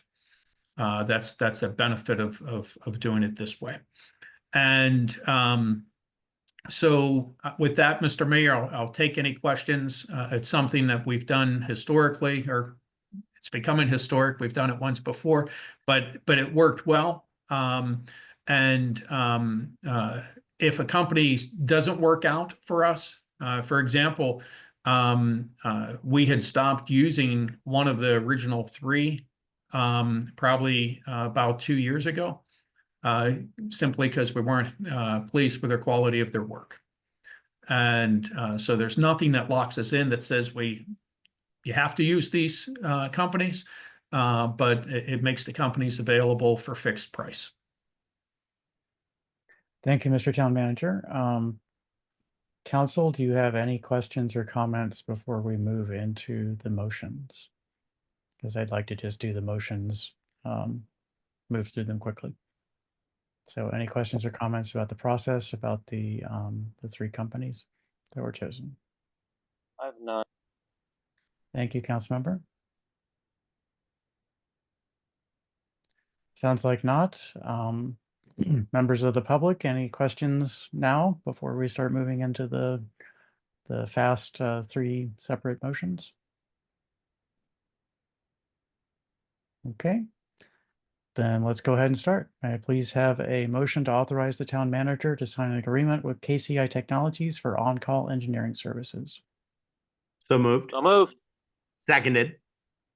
Motion by Councilmember Lingua, seconded by Councilmember Foe. I think you guys worked it out in that order yourselves, so I'll go with that. Is there any discussion by the council of this motion? Are there any public comments? Hearing none, seeing no microphones unmuted, I'll do a roll call vote. Councilmember Smith, Aye. Councilmember Foe, Aye. Councilmember Lingua, Aye. Councilmember Inyang, Aye. Councilmember Callan, Aye. and I abstain. The motion passes 5-0. May I please have a motion to authorize the town manager to sign an agreement with Pannoni Associates, Inc. for on-call engineering services? So moved. Seconded. Motion by Councilmember Inyang, seconded by Councilmember Foe. Is there any council discussion of this motion? Are there any public comments or questions? Hearing none, seeing no microphones unmuted, I'll do a roll call vote. Councilmember Smith, Aye. Councilmember Foe, Aye. Councilmember Lingua, Aye. Councilmember Inyang, Aye. Councilmember Callan, Aye. and I abstain. The motion passes 5-0. May I please have a motion to authorize the town manager to sign an agreement with Zest LLC for on-call engineering services? So moved. So moved. Seconded. I'm going to give the second to Councilmember Lingua, motion to Councilmember Inyang, just because that's the order they came in. Is there any council discussion of this motion? Are there any public comments or questions? Hearing none, seeing no microphones unmuted except Councilmember Lingua, then I will move to a roll call vote. Councilmember Smith, there you are. Aye, from Ward 1. Councilmember Foe, Aye. Councilmember Lingua, Aye.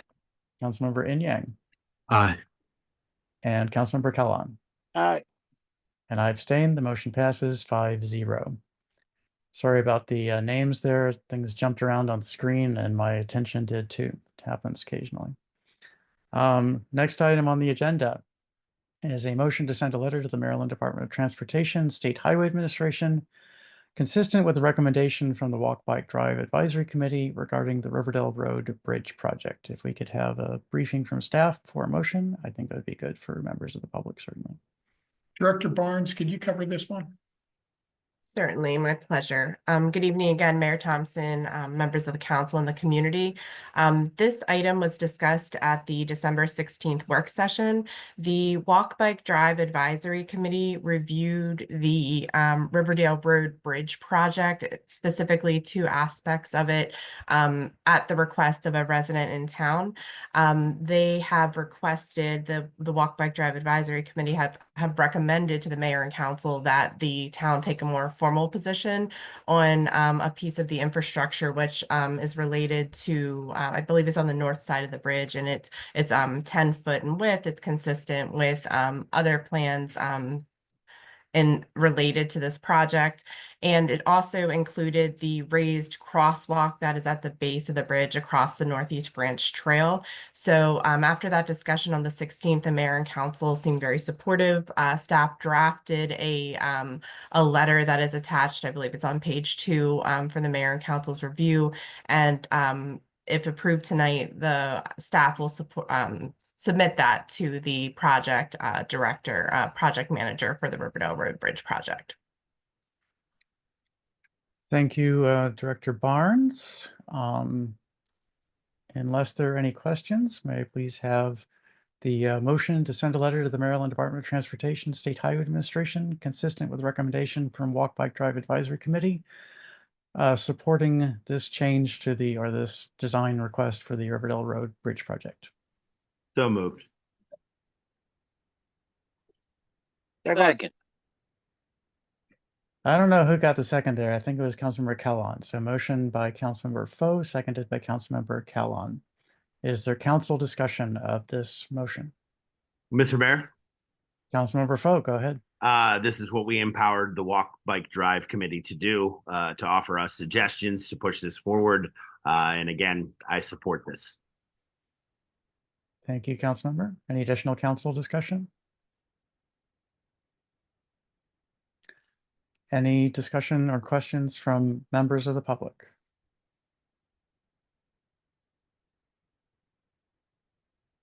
Okay, doesn't look like it. I guess the one thing I'm going to do is I'm going to describe what I understand the project to be, just for the minutes and for the historical record. There are two hiker-biker trails that are on either side of the river, and so the one that's on the west side and it goes over Wells Run. There's a bridge over Wells Run, and then there is the crossing of Riverdale Road, which has been requested to be a raised crossing. And on the other side of the river, there is a short piece of hiker-biker trail that dead ends just north of East West Highway. We're hoping that that will be connected through to the neighborhood soon, the Purple Line neighborhood, as Councilmember Inyang puts it. And that also goes over a bridge over a at least mostly unnamed tributary. I've heard it given a couple of different names, but I don't think any of them are official. And the idea, I believe, of this recommendation is to connect those two pieces of hiker-biker trail with something similar. So rather than having a more traditional sidewalk, something like that, to instead have something that looks like the hiker-biker trail. And so if that is not the request, then I would love to hear about that from the Walk Bike Drive, but that's my understanding of the request that's come.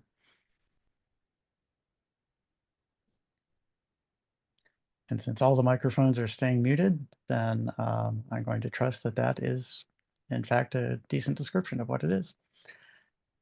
Okay, any additional council or public comments before we move to a roll call vote? Okay, roll call vote. Councilmember Smith. Aye. Councilmember Foe. Aye. Councilmember Lingua. Aye. Councilmember Inyang. Aye. Councilmember Kellogg. Aye. And I abstain. The motion passes 5-0. Okay, last but not least, in the legislative action items is a motion to approve rules for 54th Place Pocket Park and Tot Lot. Can we please have a staff presentation on this item? Yes, Newmont? Yes. Good evening, Mr. Mayor and council members. At tonight's meeting, staff are seeking mayor and council approval for the proposed rules and regulations for the 54th Place Pocket Park and Tot Lot. These rules have been developed to ensure the park is safe, inclusive, and enjoyable space for the community while maintaining compliance with the town regulations. Draft rules were initially presented and discussed during the work session on December 16th, 2024. Since then, some minor updates have been made based on the feedback from mayor, council, and staff discussion. To mention, noise control was one of the items that was discussed. Town is keeping it restrictions on loud music and amplified sounds to maintain a peaceful environment. As per the noise compliance, to comply with the Chapter 49 of the Town Code. Substance restrictions, we've added a minor change where we have included gummies. Rest of the rules remains the same regarding parking hours, trash and recycling, pets, play equipment safety, prohibited activities, wheel devices. As I mentioned, we have added noise control. A noise must comply with Chapter 49 of the Town Code. Key rules will be displayed on park signs, while the complete list of the accessible will be accessible via QR code for convenience. As next steps, staff is requesting Mayor and Council to approve the proposed rules for the Pocket Park and Tot Lot. Any questions? Thank you, Mr. Hayter, for that presentation. Council members, may I please have a motion, if that is your intent, now I've lost my agenda, so hold on a second. Hiding under a floating window. Motion to approve the rules for the 54th Place Pocket Park and Tot Lot. So move. Second. Motion by Councilmember Lingua, seconded by Councilmember Inyang. Councilmember Foe sent me a note that he had to step away for a moment. But is there council discussion of these rules and this motion? Mr. Mayor, if I may. Councilmember Lingua, go ahead. Thank you. Just a question for staff regarding the process for distribution of the rules to the immediate area around that, as well as throughout the rest of town.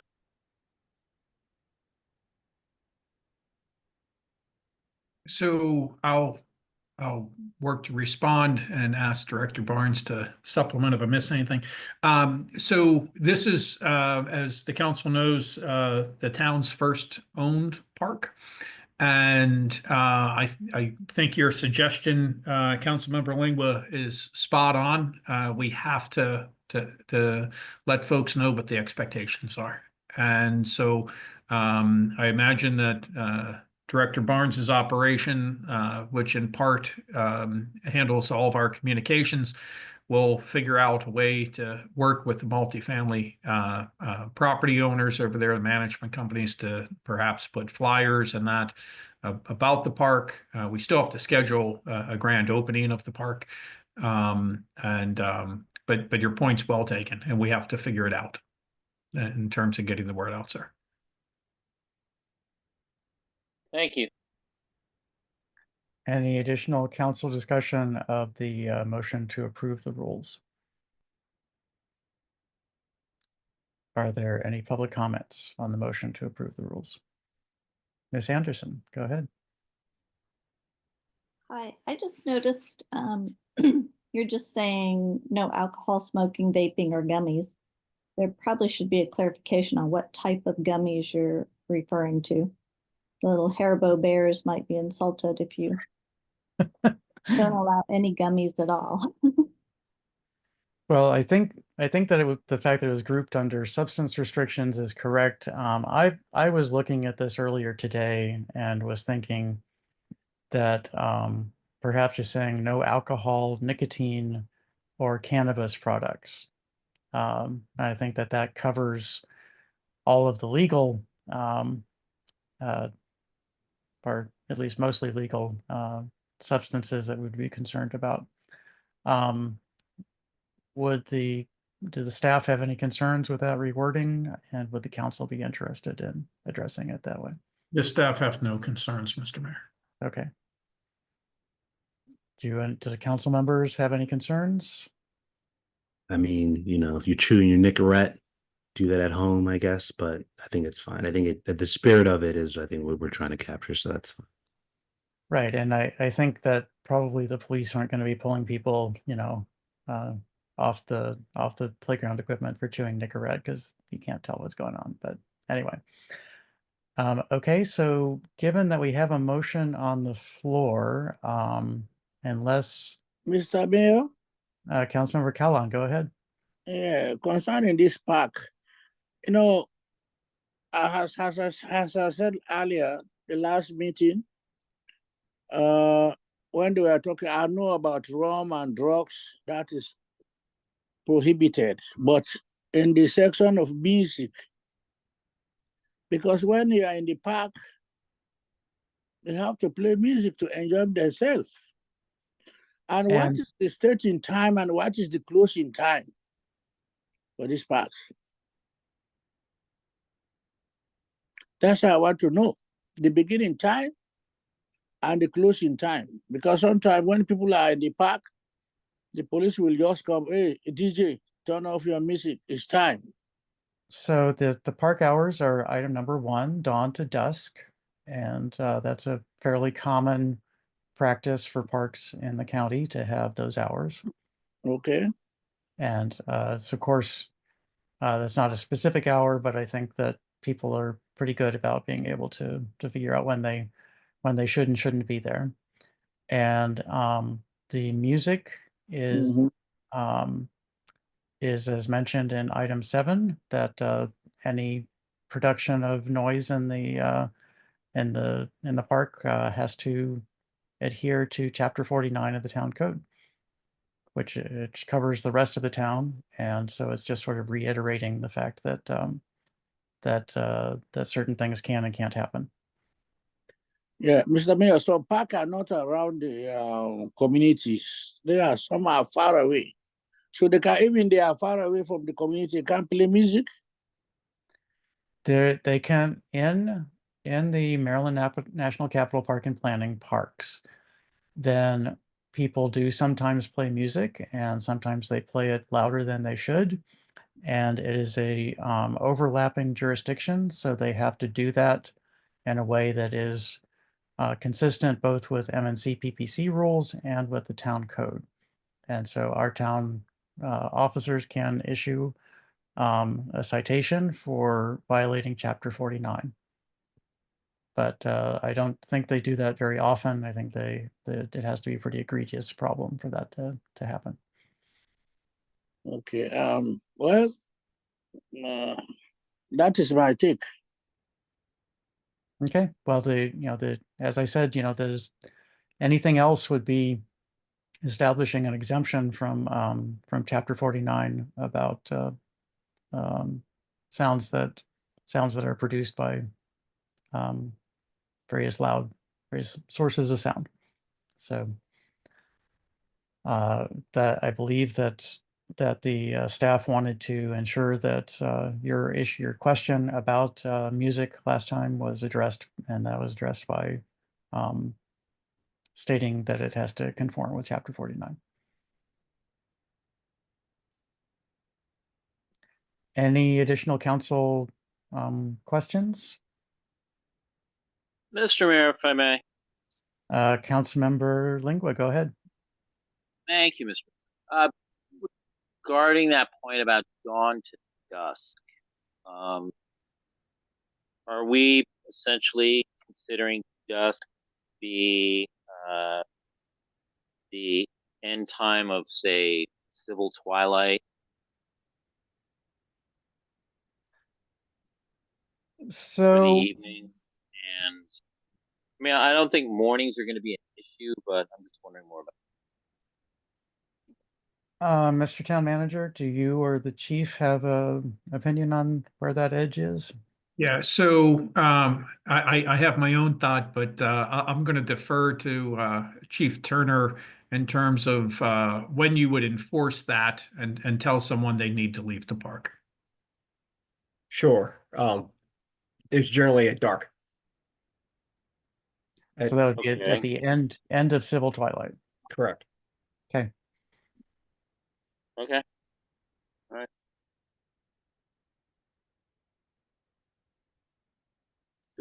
All right. Okay. Any additional council discussion of these rules?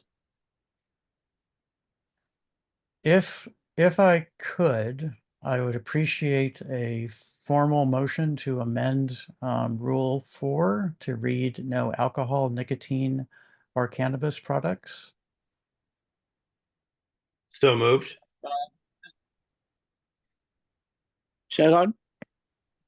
Motion by Councilmember Foe, seconded by Councilmember Kellon to alter substance restrictions, item 4, to be no alcohol, nicotine, or cannabis. Is there any discussion of the motion to amend the main motion? Mayor. Councilmember Yang.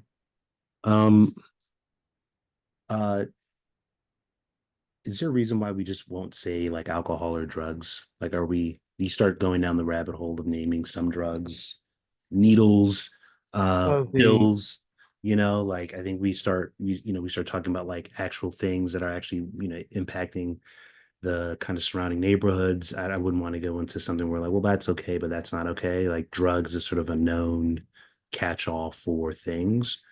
So I would probably amend it to that if folks are open to that. So I was trying to list the 3 that are legal. I mean, it's obvious that you can't use any illegal drugs, that would violate the law and would not require statement here. And if there's any others that are legal, legal recreational substances, then I'm certainly happy. I mean, caffeine is, I would hope would be okay for me to drink some coffee if I'm there.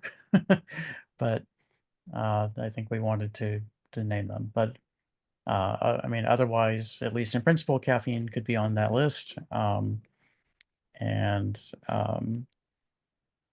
but I'm amenable to the the alteration if other members of council want to do that. Is there support for that, or do you want to have the current list, members of the council? I'm fine with the current list.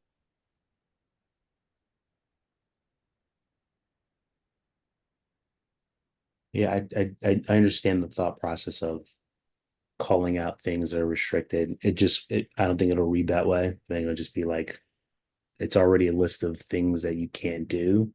And so calling out things that technically are legal but not permitted here, you know, I think it,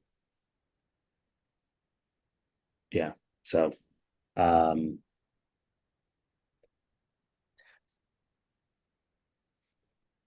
yeah. So I propose no alcohol, drugs, or smoking. So are you making a motion to amend the motion?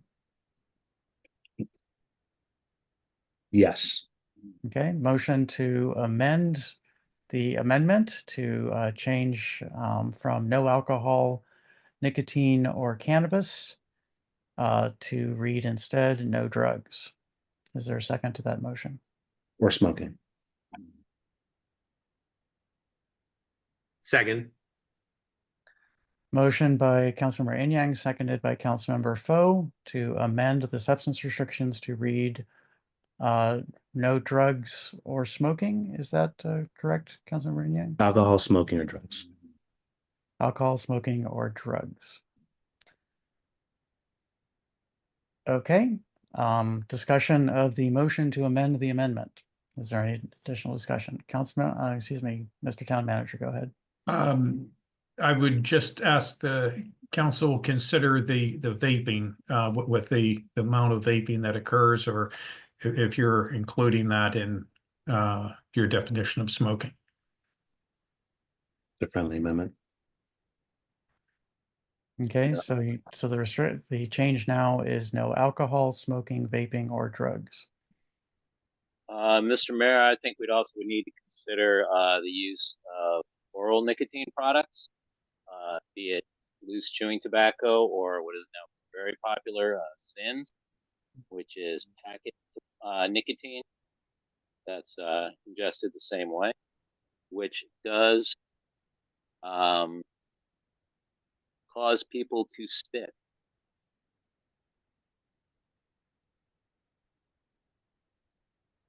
Yeah.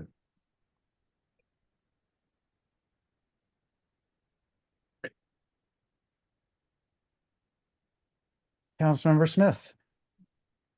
Thank you, Mr. Mayor. I'm sympathetic to the intent here. I'm wondering if my colleague from Ward 4 and anyone else, I'm not sure I heard the answer on, a lot of these things that we're sort of itemizing are already illegal, so they don't need to be posted on a sign. Like that's just the law. And I feel like we may be going down a rabbit hole of, the itemized list of things, substance restrictions is longer than the rest of the rules. And I'm wondering, I do appreciate my colleague from Ward 3's notes about other ingestion methods, shall we say, of for nicotine, and maybe that's, smoking could be tobacco products or nicotine products, or yeah, something else. I'm just trying to find the happy medium of make sure we're covering everything here, but not doing an itemized list of things that are already illegal, and a responsible person shouldn't have to be told you can't do heroin in this park.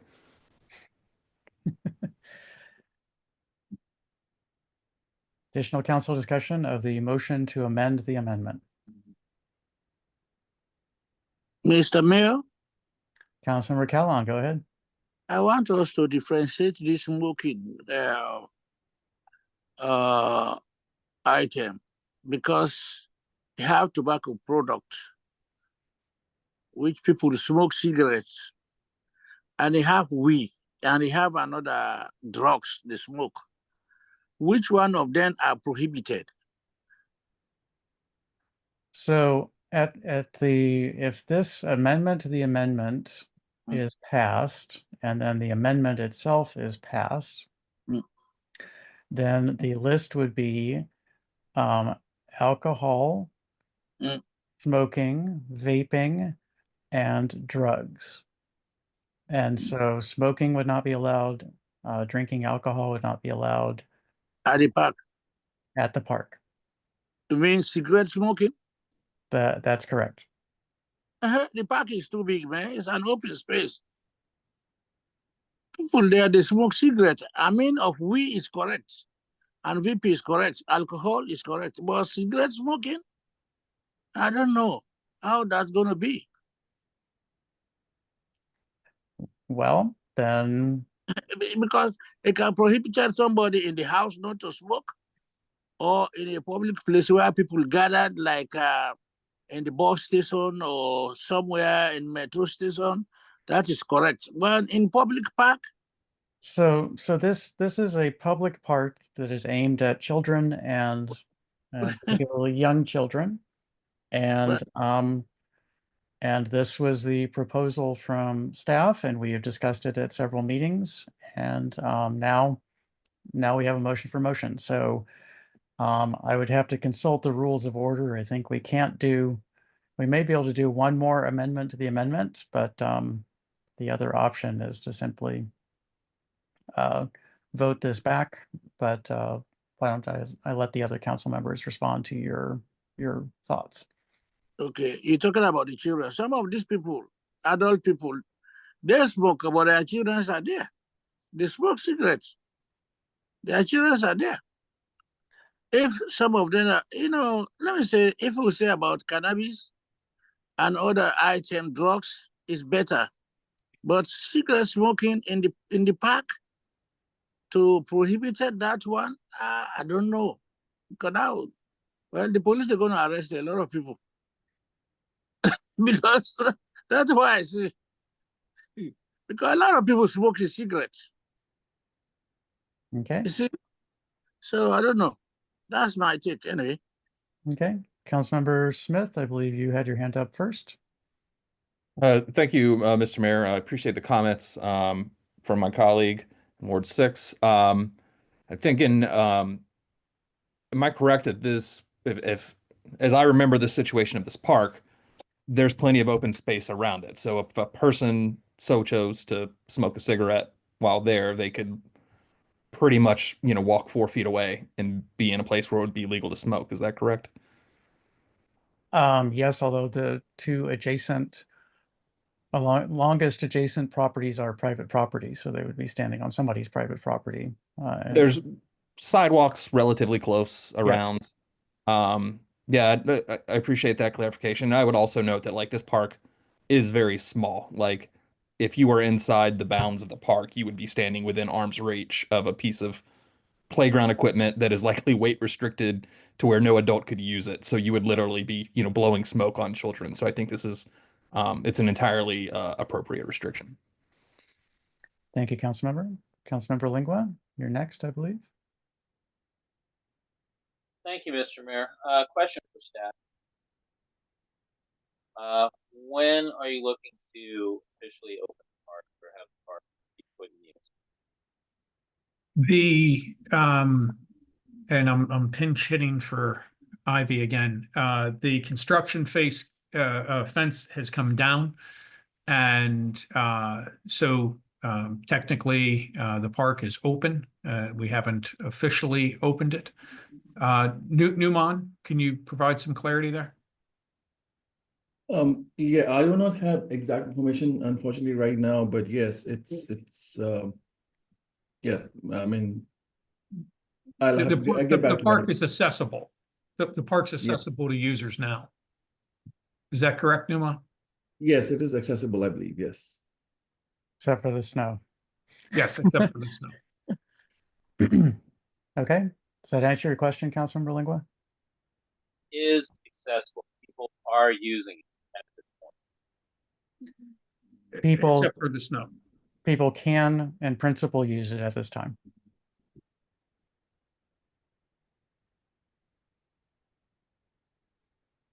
All right. Does that answer your question, Councilmember? Maybe it's a little bit putting the cart before the horse, but okay. Mr. Mayor.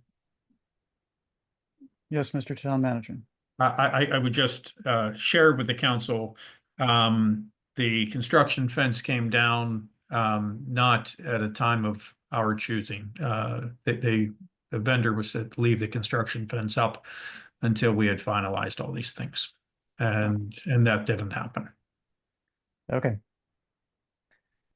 Councilmember Inyang, you were next, I believe. Yes. I appreciate the comments that have been shared and the perspective. I just put in the chat what I'm sort of willing to adjust the amendment to, if that's feasible at this point, or if you'd rather just vote this amendment down, we can do that. But no alcohol, tobacco products, vaping, or cannabis products. It's fine by me. I'm trying to remember, Councilmember Foe, do you accept that as a I do. friendly? Okay, so I'm going to say that's a friendly amendment. To read that. So now everyone can discuss this again. Is that wording, as is in the chat, change it to no alcohol, tobacco products, vaping, or cannabis products? Fine with that.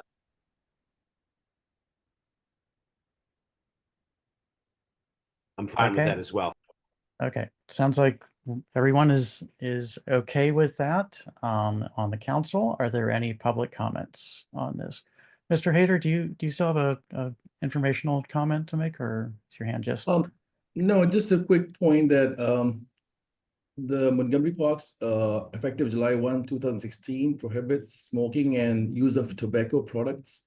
That's what I read online as well. And also, City of Greenbelt also does not allow smoking in the parks. So just wanted to add that. Okay, thank you. Mr. Mayor, if I Okay. may. Councilmember Lingua, I didn't hear what you said. Can you? If I may. Yes, please go ahead. I appreciate that Mr. Hayter brought up that point, and that park complaining does state that prohibition not only on their website, but they also state it on their signs at the park. And still, I see several trash cans each weekend full of beer cans and bottles. Sure. And we see people run stop signs all the time too. You know, there's enforcing is always an issue, and this would just be an issue of if someone is causing enough trouble and we have enough police to come and ask them to leave the park, then that could be addressed. Okay. But we are, you know, the town is expressing its values that at a park that these are inappropriate things to be going on in a park that is aimed at children and young children in particular. Okay, are there any public comments on this amendment to the amendment to reframe item 4 to read no alcohol, tobacco products, vaping, or cannabis products? Okay, we're going to vote just on the amendment to the amendment. Do a roll call vote. Councilmember Smith. Aye. Councilmember Foe. Aye. Councilmember Lingua. Aye. Councilmember Inyang. Aye. Councilmember Kellon. Aye. Okay, so that brings us back to the amendment. And the amendment now reads what we just voted on. Sorry, we have to unwind it this way. This is the way the rules of order work, unfortunately.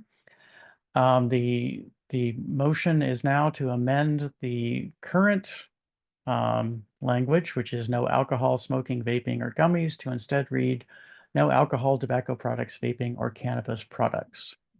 Is there additional discussion on this motion to amend rule number 4?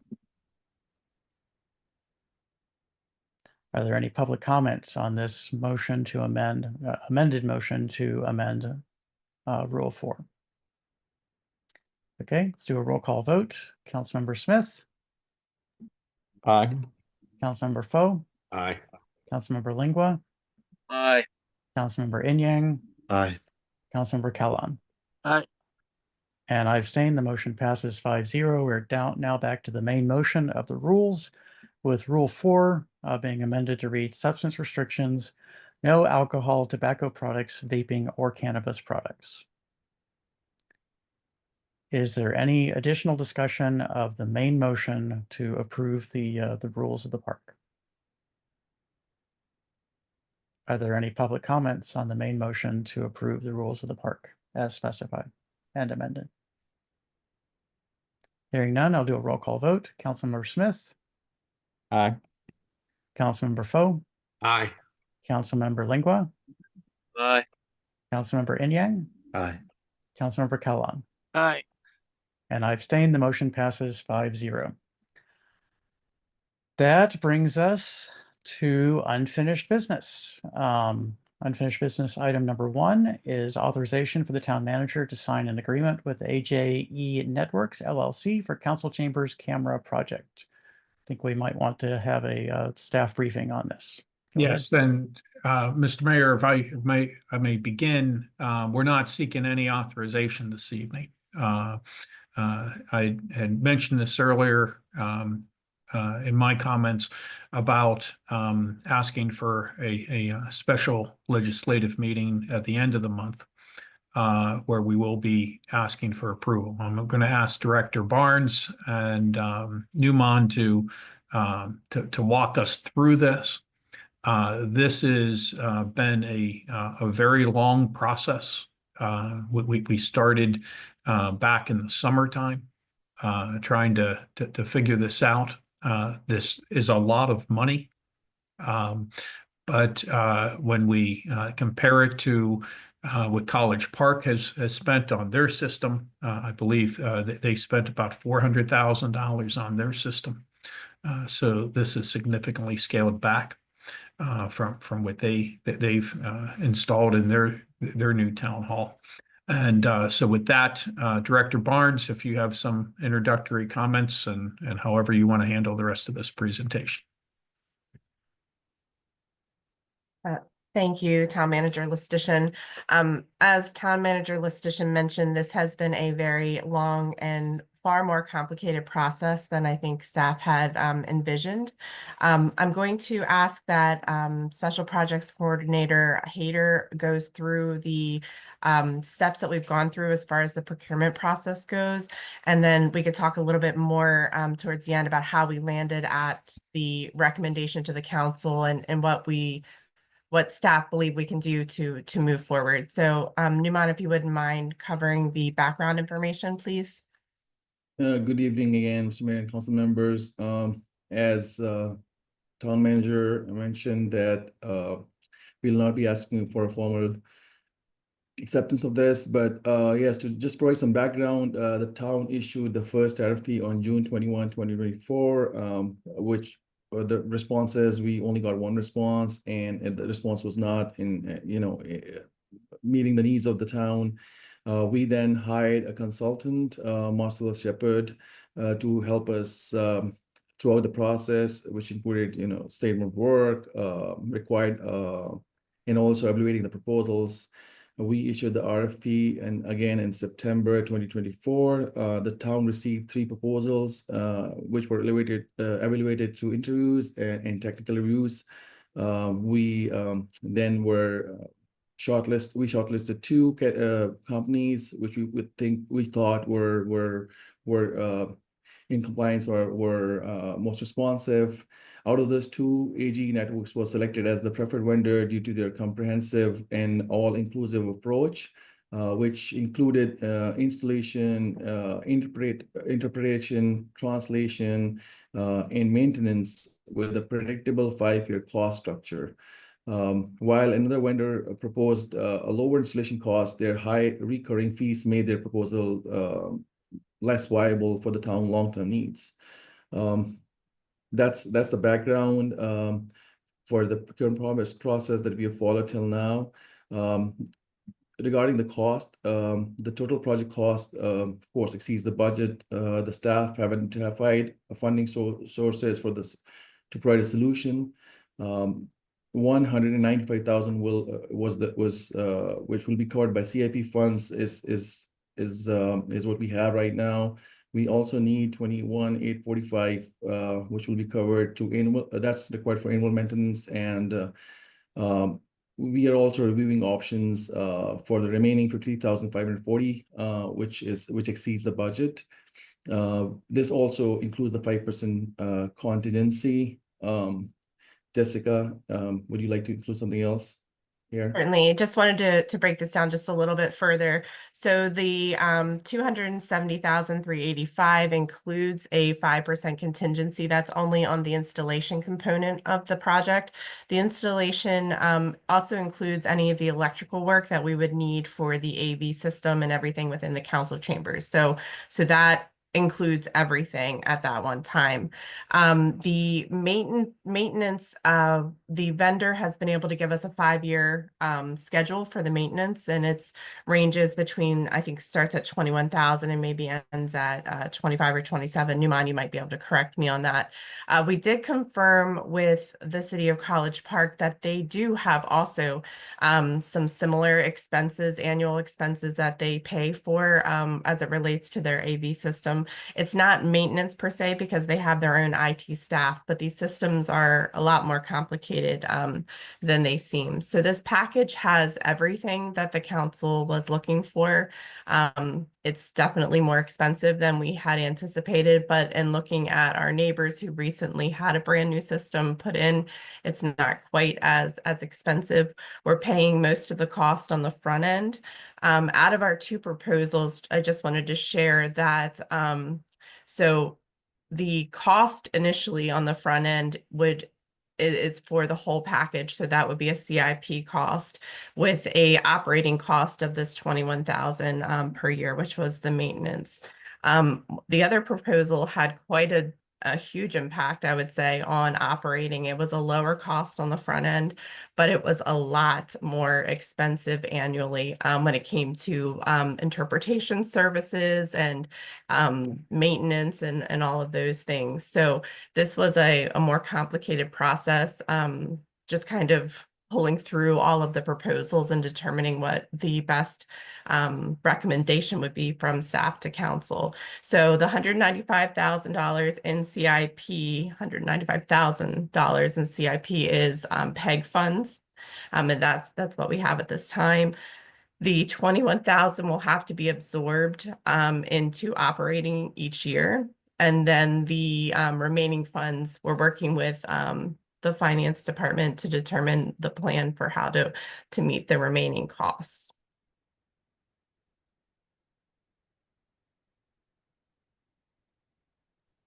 Thank you, Director Barnes. Does this conclude the staff presentation? It does. Okay. Not asking for a motion tonight, so council, questions, comments, thoughts? Yeah, I mean, it's crazy that I guess I'm not sure what goes into the interpretation services, but it seems like that is the black box that a lot of the costs is sort of associated with. And knowing that neighboring municipalities have paid almost twice as much doesn't help. So I guess, kudos to town staff for being able to find the needle in the haystack, and hopefully this vendor is experienced and trustworthy to sort of help us throughout the 5-year contract. I do think that it is costly, but it is something that I think is important. I think it hopefully would be value well spent. And as we try to, meet our residents where they are, This is something that'll be super helpful for hybrid meetings moving forward in the post-pandemic realities. And so it's a tough pill to swallow, but I appreciate the work that went into trying to find a solution. Thank you, Councilmember. Additional council thoughts?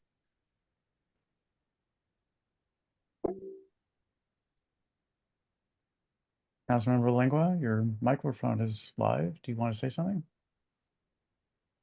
Yes, I did have one question to staff, if I may. Go ahead. With the package that you're presenting here, you feel comfortable that we're not biting off more than we can chew here? Certainly. We do feel comfortable.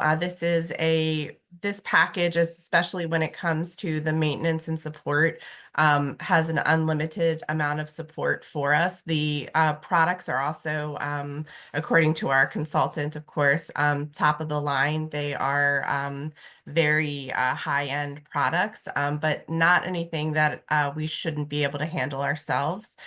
This is designed for staff to be able to operate it, but also that would not mean that we don't have Marcellus, who has been with the town for many years, to help operate these things. So he's very comfortable with this proposal and doesn't feel like it's outside of our abilities. But we did take into consideration the support component, because this is all going to be new. We're literally starting, I think I explained to the vendors we're going from the Stone Age to modern technology, but I don't think we've jumped over too much in between. Some of that equipment that we had before the building was renovated was very, very old. I'm still worried about that second mic being hot, you know?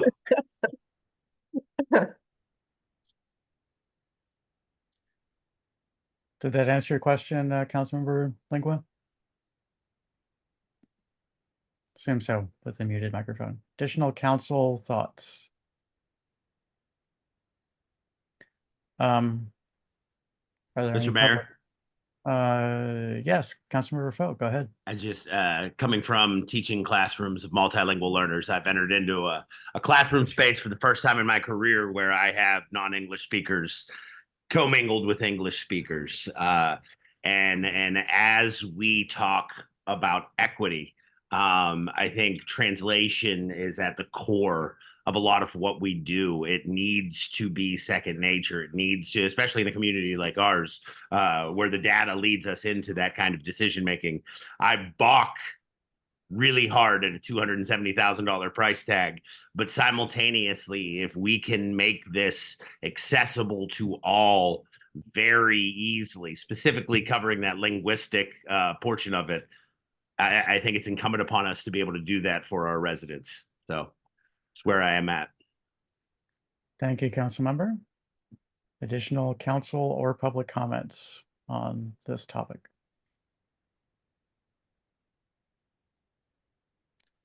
So I guess my question is, only question, is whether we are wired into for 5 years for them being the support company in case we're finding that their translation services don't meet our desire, for instance, or so on. So is that part of this agreement? Is that they're guaranteed to have that position, or guaranteed without some?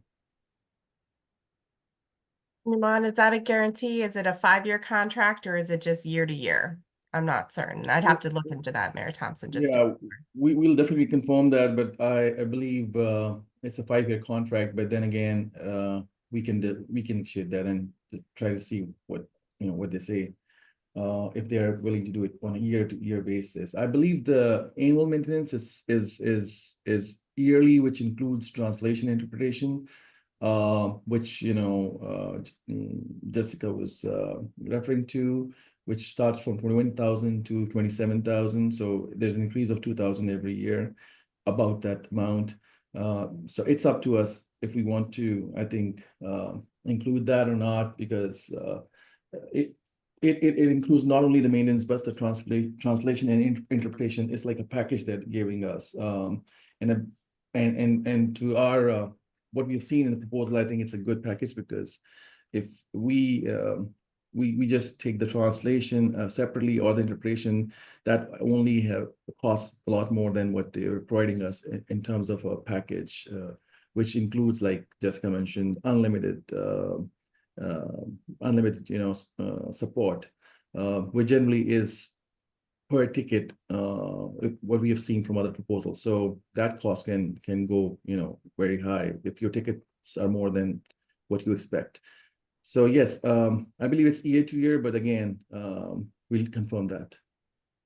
Okay, well, the thing that I would just say, and we've had some experiences with getting out of multi-year contracts in the past where we found a vendor was not meeting our expectations, is just that we have a clear and well-defined process for withdrawing from the contract should we find that the performance is not what we need. Certainly. And so we'll take a hard look at termination language, Mr. Mayor. Okay, thank you. Appreciate that. And I will join Councilmember Foe in saying that I'm really excited that we're going to have real-time translation of council meetings, so that our non-English speaking population has an opportunity to participate more fully. And that's a two-way translation. If they wish to speak, then the translation will go both ways. That's my understanding. There will be actually little earpieces for you to be able to hear if someone's speaking in Spanish. It'll translate for each of the members of the council. So yes. Yeah. Basically, like we're the United Nations now. That was the example given. I didn't want to say You know that, what I but- mean? Yeah. We're the United Nations for only $22,000 a year. That actually seems pretty inexpensive and that includes support of the equipment as well. So that's I assume the equipment is going to require frequent software updates and things like that. So probably it's not that bad. Okay, any additional discussion of this item? Okay. Thank you for the hard work and for getting this far, and look forward to seeing future developments. Thank you. Okay, next item under unfinished business is legislation to create the deputy town manager position, charter amendment to Article 7, and code changes to Chapter 2. And this is also just a discussion item, as that's, I believe, not any proposal to. That's correct, Mr. Mayor. We put this back on the agenda. I believe that you and I had planned to get together to discuss one area where you wanted some language tweaked. But at the last meeting, I believe we concluded that what was presented meets the objectives that I have, and you and I worked closely together on the language. And so perhaps you and I can meet before the end of the month and hammer out whatever language change you want, and then bring this back to the council for formal consideration. That sounds great. So council, the memo and the language draft language of the amendments are in your hands. Are there any questions, comments, thoughts? Mr. Mayor. Councilmember Foe. I don't think there is a sum of money that we can spend that is too much, considering replacement of the brain drain that we will experience as a town over the next 5 years. We need to, it needs to be incumbent upon us to make sure that future staffs have the ability that this staff has currently, right? So I'm thrilled to support this, and I'm thrilled to support any other legislation that makes our staff as complete as it needs to be, and our future as bright as our president's. So. Very good. Thank you. Any additional comments from council or members of the public on this topic?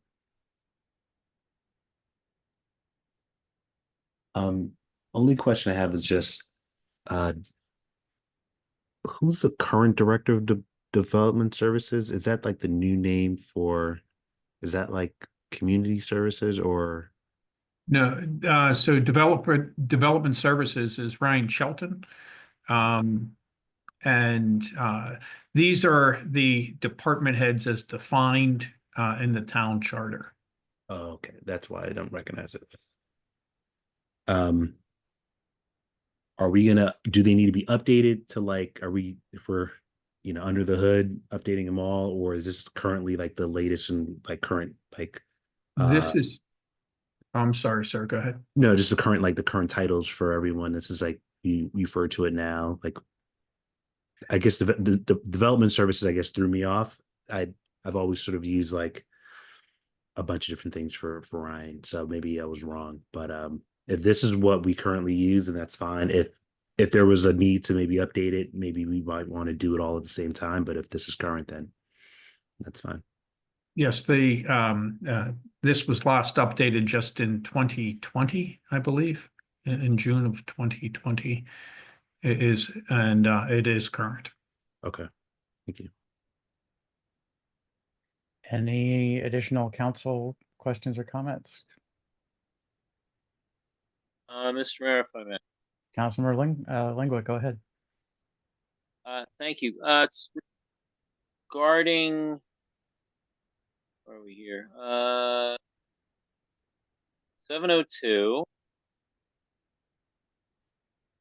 That's under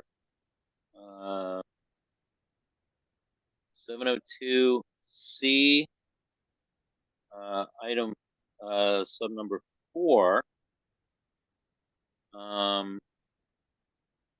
where the language reads, town manager's discretion and subject to confirmation by an affirmative vote of the majority of the entire town council, appointment of the deputy town manager from among the department heads. And then it goes down the last line on that, which is the third, I guess, paragraph you want to call it. It says an appointed deputy town manager may be returned to the role of department head at the discretion of the town manager. And my question one was how that language that's presented is not in conflict with section 3, section C, item 3. Mr. Mayor, can I first direct staff to put this on screen, please, so we can actually look at it? Yes, please do.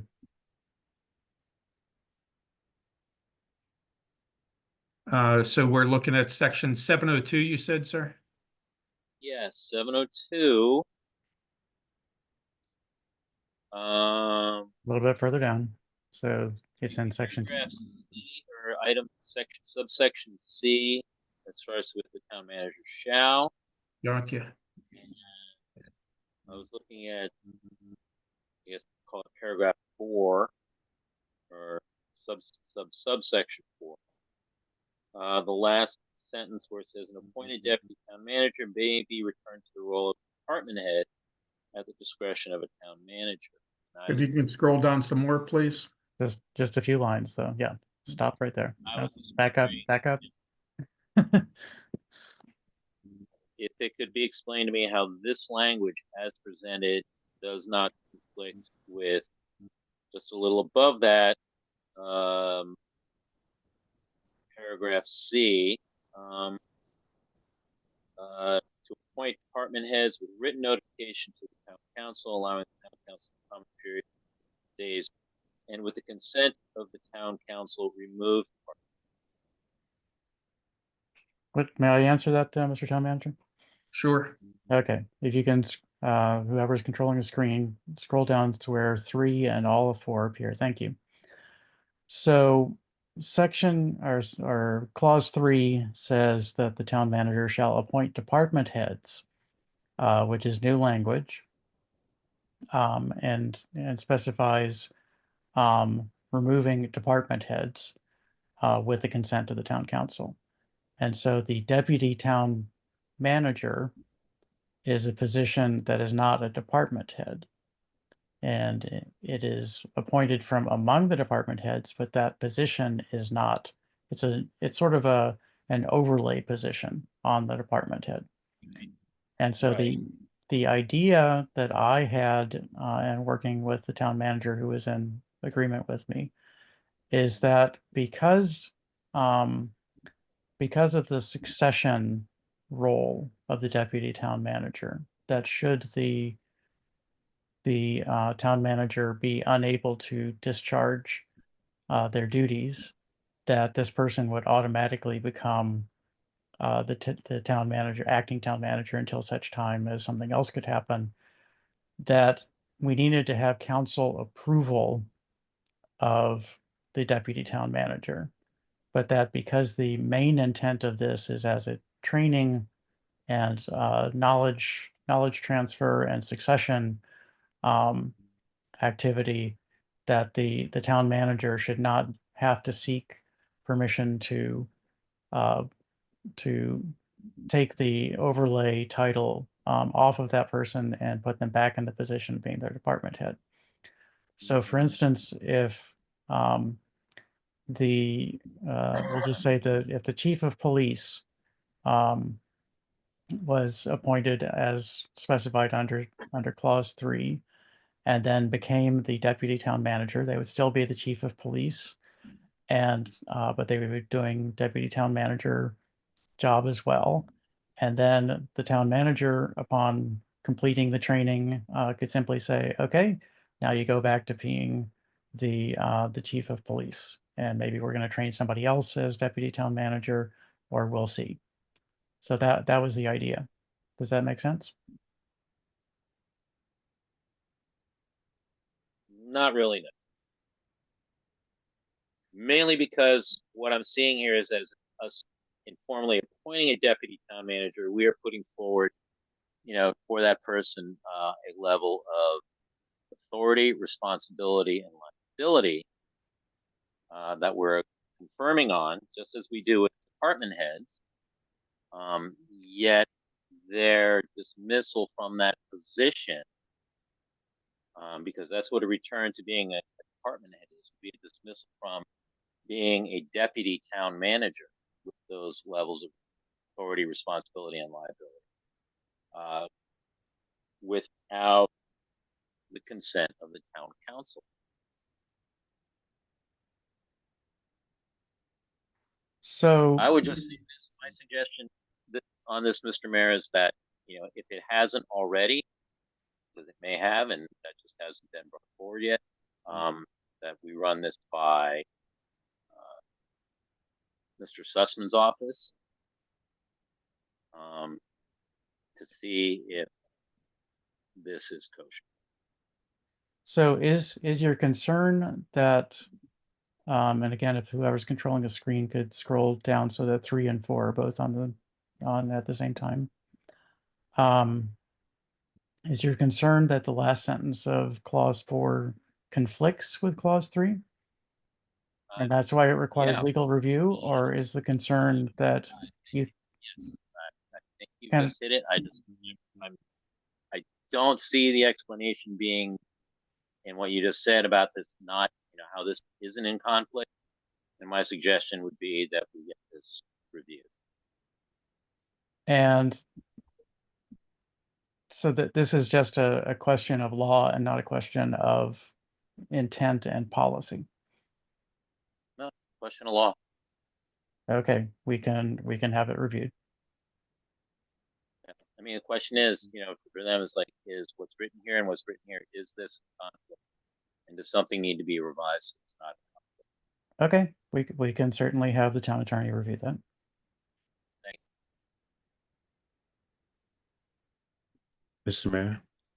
Councilmember Yang, go ahead. But does the council? So is clause 3 also saying that not only the council needs to be told of the appointment as well as the removal? Clause 3 is about department heads. Yes, so about department heads. So if a department head is removed, the council would also need to be told as well 10 days prior. Is that the way to read it? Yes. No. The dismissal of a department head, and I'm sorry I don't have that in front of me. Mr. Mayor, Go ahead. if I could explain this section. So department heads are the appointment of the town manager. And I have to give to the council a 10 calendar days for you to comment on who I'm selecting to be a department head. But to remove a department head, whoever sits as your town manager needs the consent of the council to remove a department head. I cannot remove a department head without meeting with you all in a closed meeting and saying, here's the situation, here's why I want to remove a department head. And I need the consent of the council. That was very deliberate in 2020 when we composed this language. What you often find, and especially in smaller jurisdictions, you may get a new town manager that comes in and they want to bring their own team in.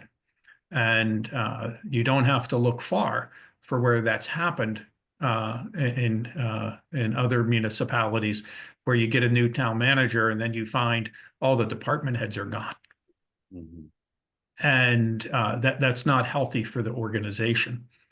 So whoever's your town manager, and if they want to dismiss a department head, should be able to make their case to the council to say this person needs to be dismissed. And if the council doesn't support it, then that sets up a whole new dynamic between their chief executive and them. But that's something that's fair to have a serious conversation about. So that's as it relates to department heads. The deputy town manager would be appointing someone who's already gone through at some earlier point a 10-day comment period. So the council already passively, if you will, consented to say, well, okay, the town manager took our comments and still moved forward with the appointment.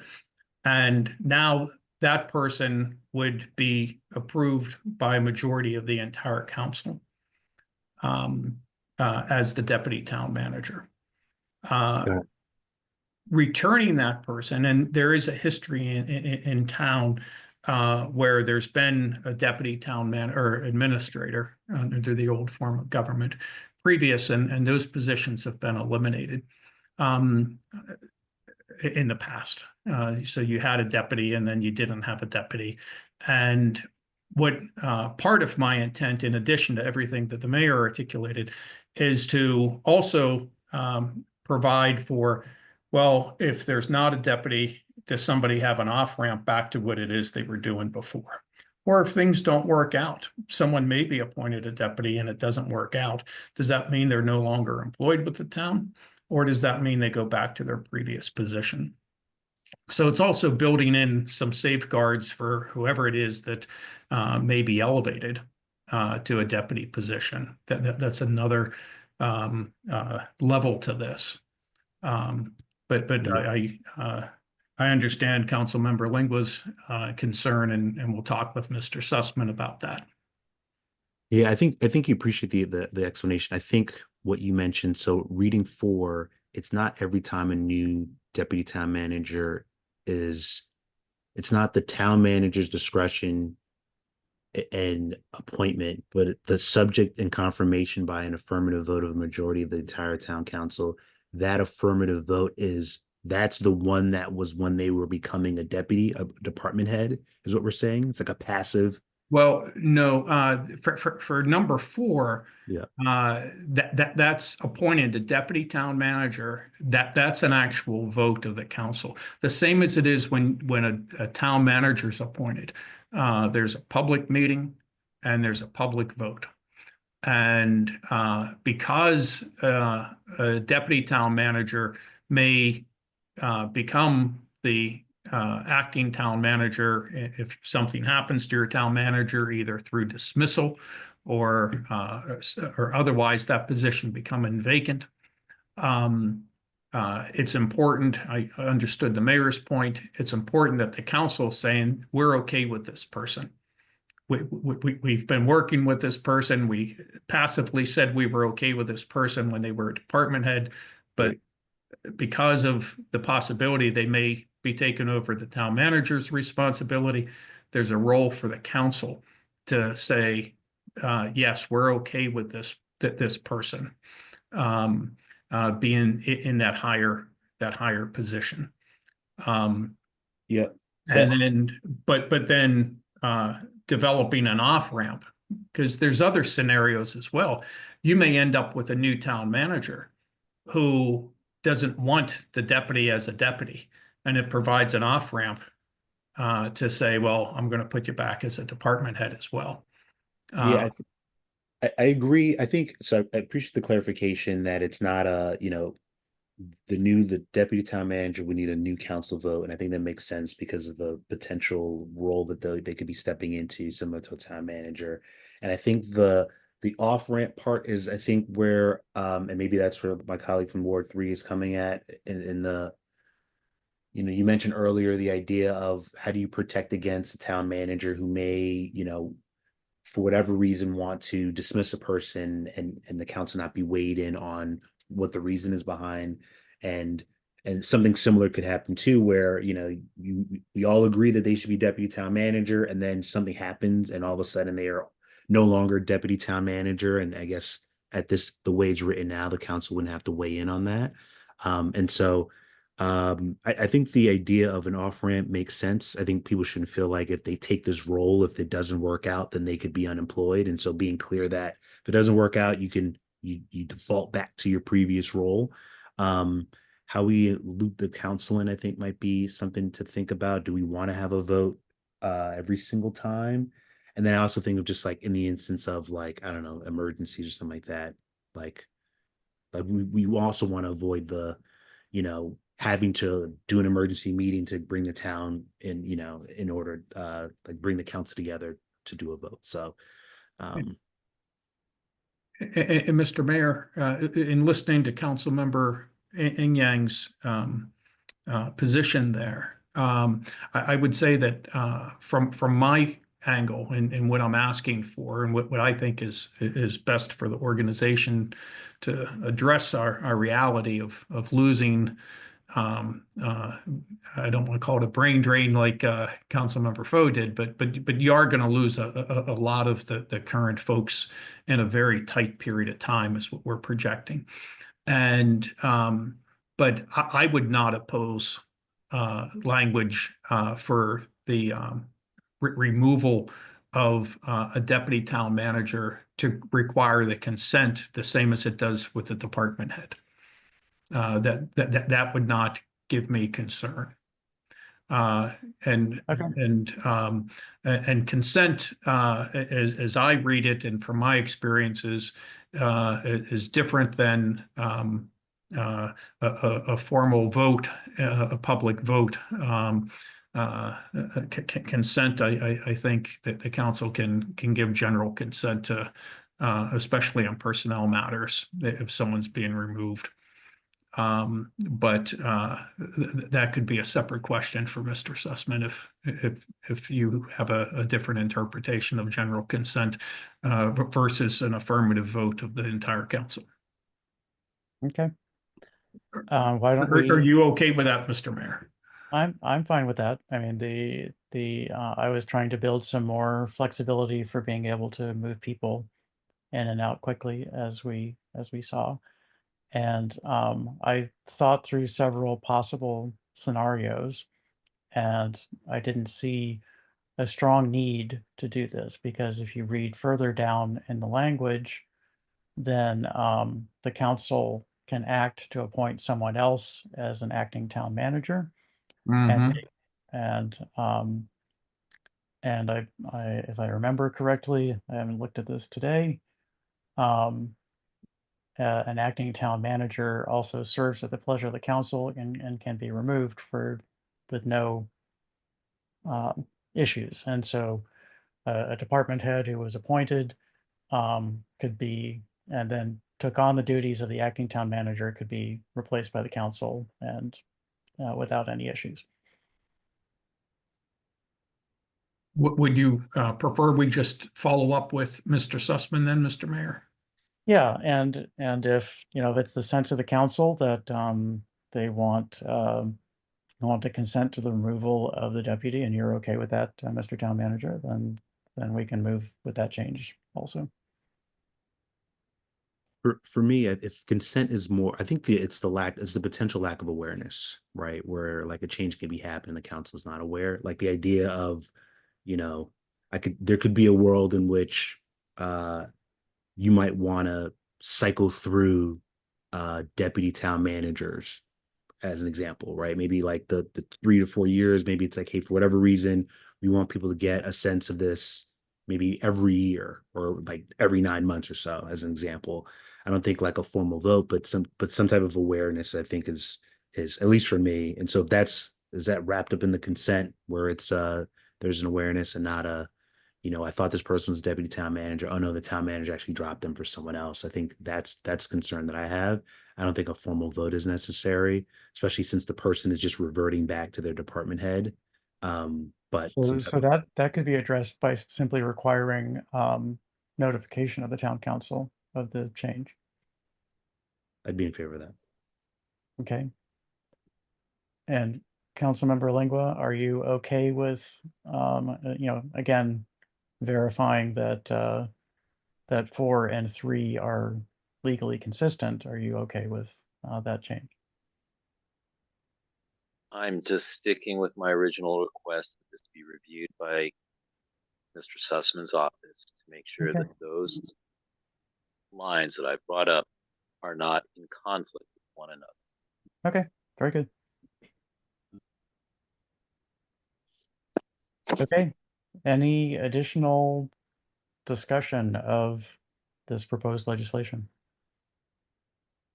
by the council? Or for that matter, members of the public?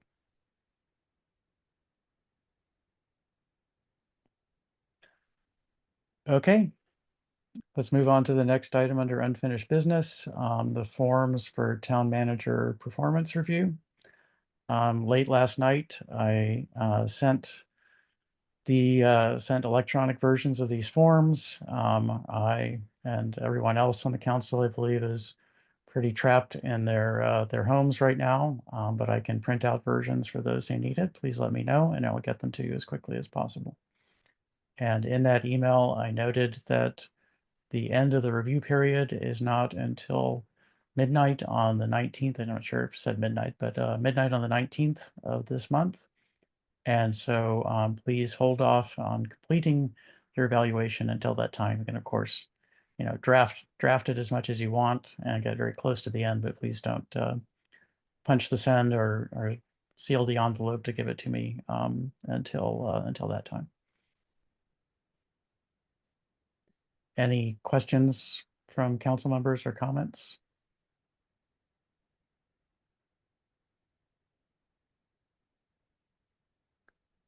Okay. Are there any other items of unfinished business before we move on to new business? Mr. Mayor? Councilor Minion, go ahead. I have a question. We discussed as a council mayor and council salaries. I think it was almost a year ago, or at least 6 months or so. It wasn't as urgent because we knew that any changes that we would make wouldn't be effective until FY25. With the whole conversation about the election boards and the conversation earlier, it definitely came to mind of wanting to revisit that since we never landed on, I think the town staff provided like salaries of local municipalities. There was some conversation about tying increases to inflation, and we never really bottomed out on that. Would that be considered new business or unfinished business? I think given that we've been discussing it, it'll probably be under unfinished business. So do you want to discuss that this evening? Yes, it's late now, and so I think what would be helpful in whether it's the next meeting or a meeting soon after, I think would be sort of revisiting that conversation.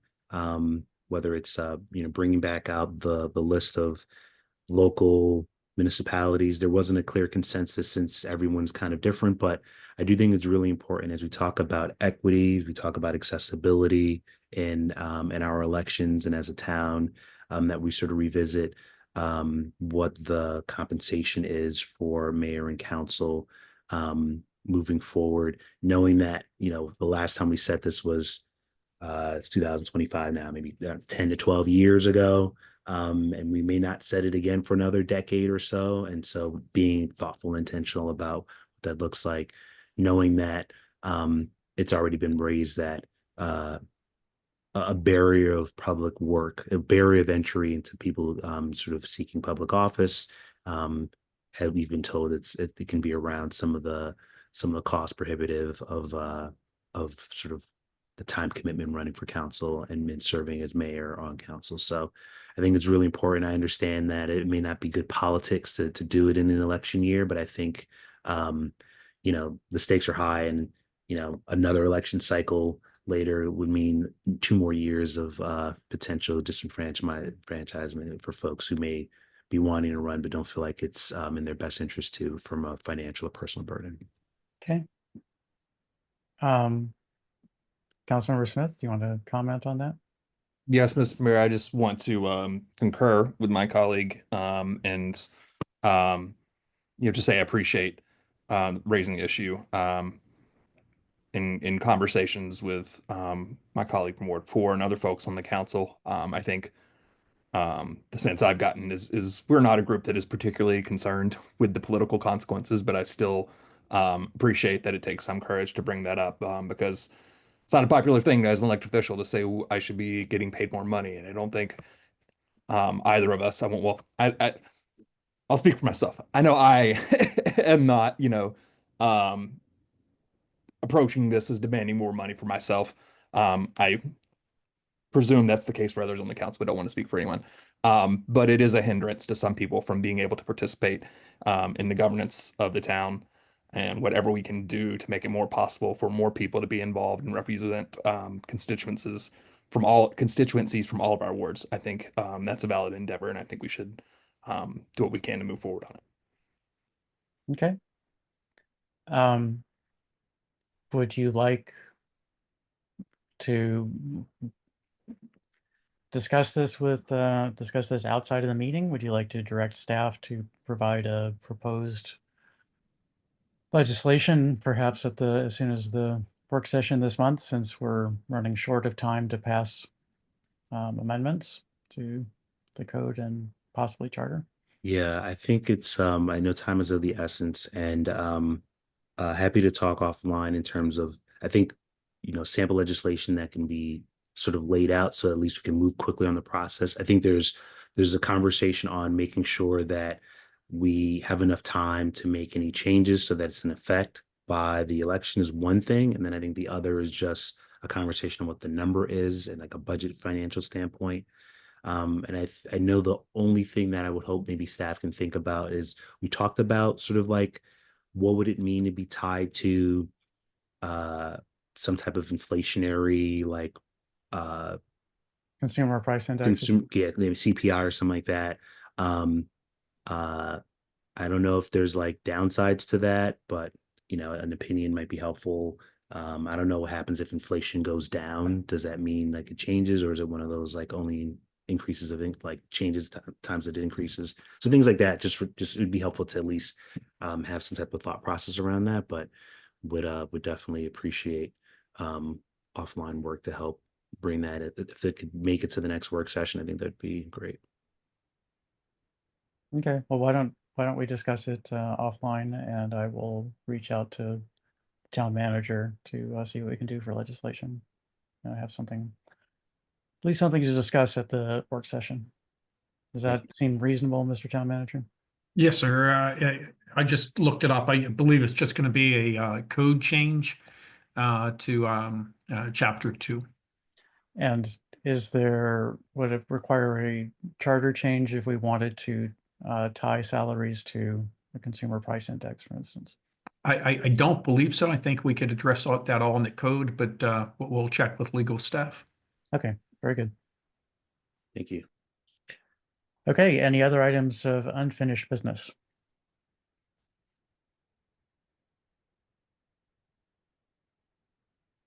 Okay, let's go to new business. I have the one item that I mentioned in my report. Are there any other items of new business first?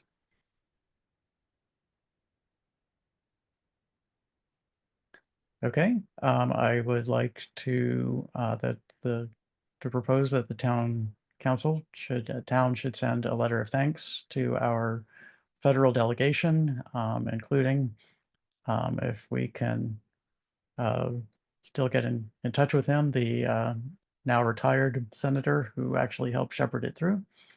But send our thanks to the entire delegation, our representative, and both senators, all three senators. So would someone like to make such a motion? So moved. Seconded. I missed who was, the motion was Councilmember Inyang and seconded by Councilmember Foe. Is there any Yes. discussion of this motion?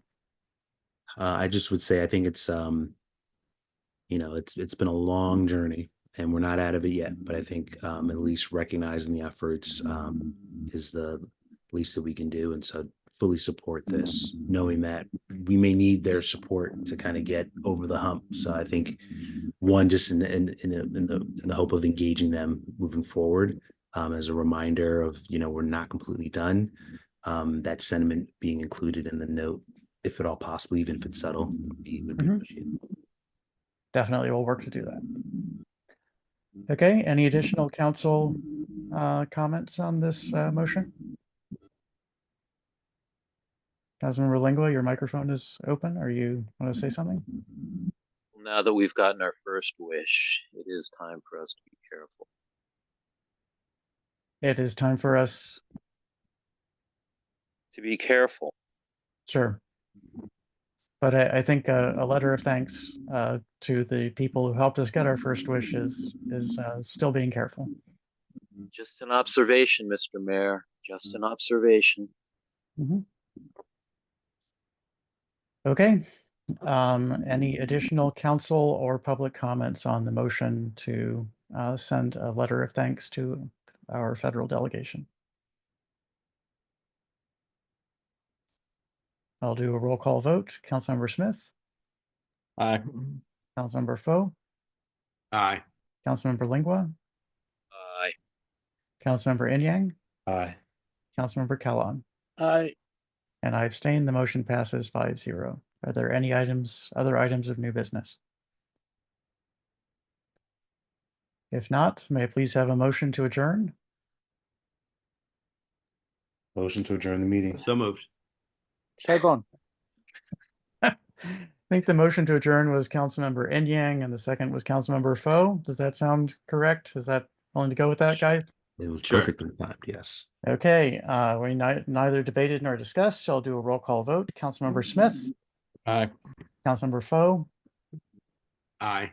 Councilmember Lingua? Aye. Councilmember Inyang? Aye. Councilmember Kellogg? Aye. And I abstain. The motion passes 5-0. We are adjourned at 10:43 p.m. Thank you all. Have a pleasant evening. Thank you, everybody.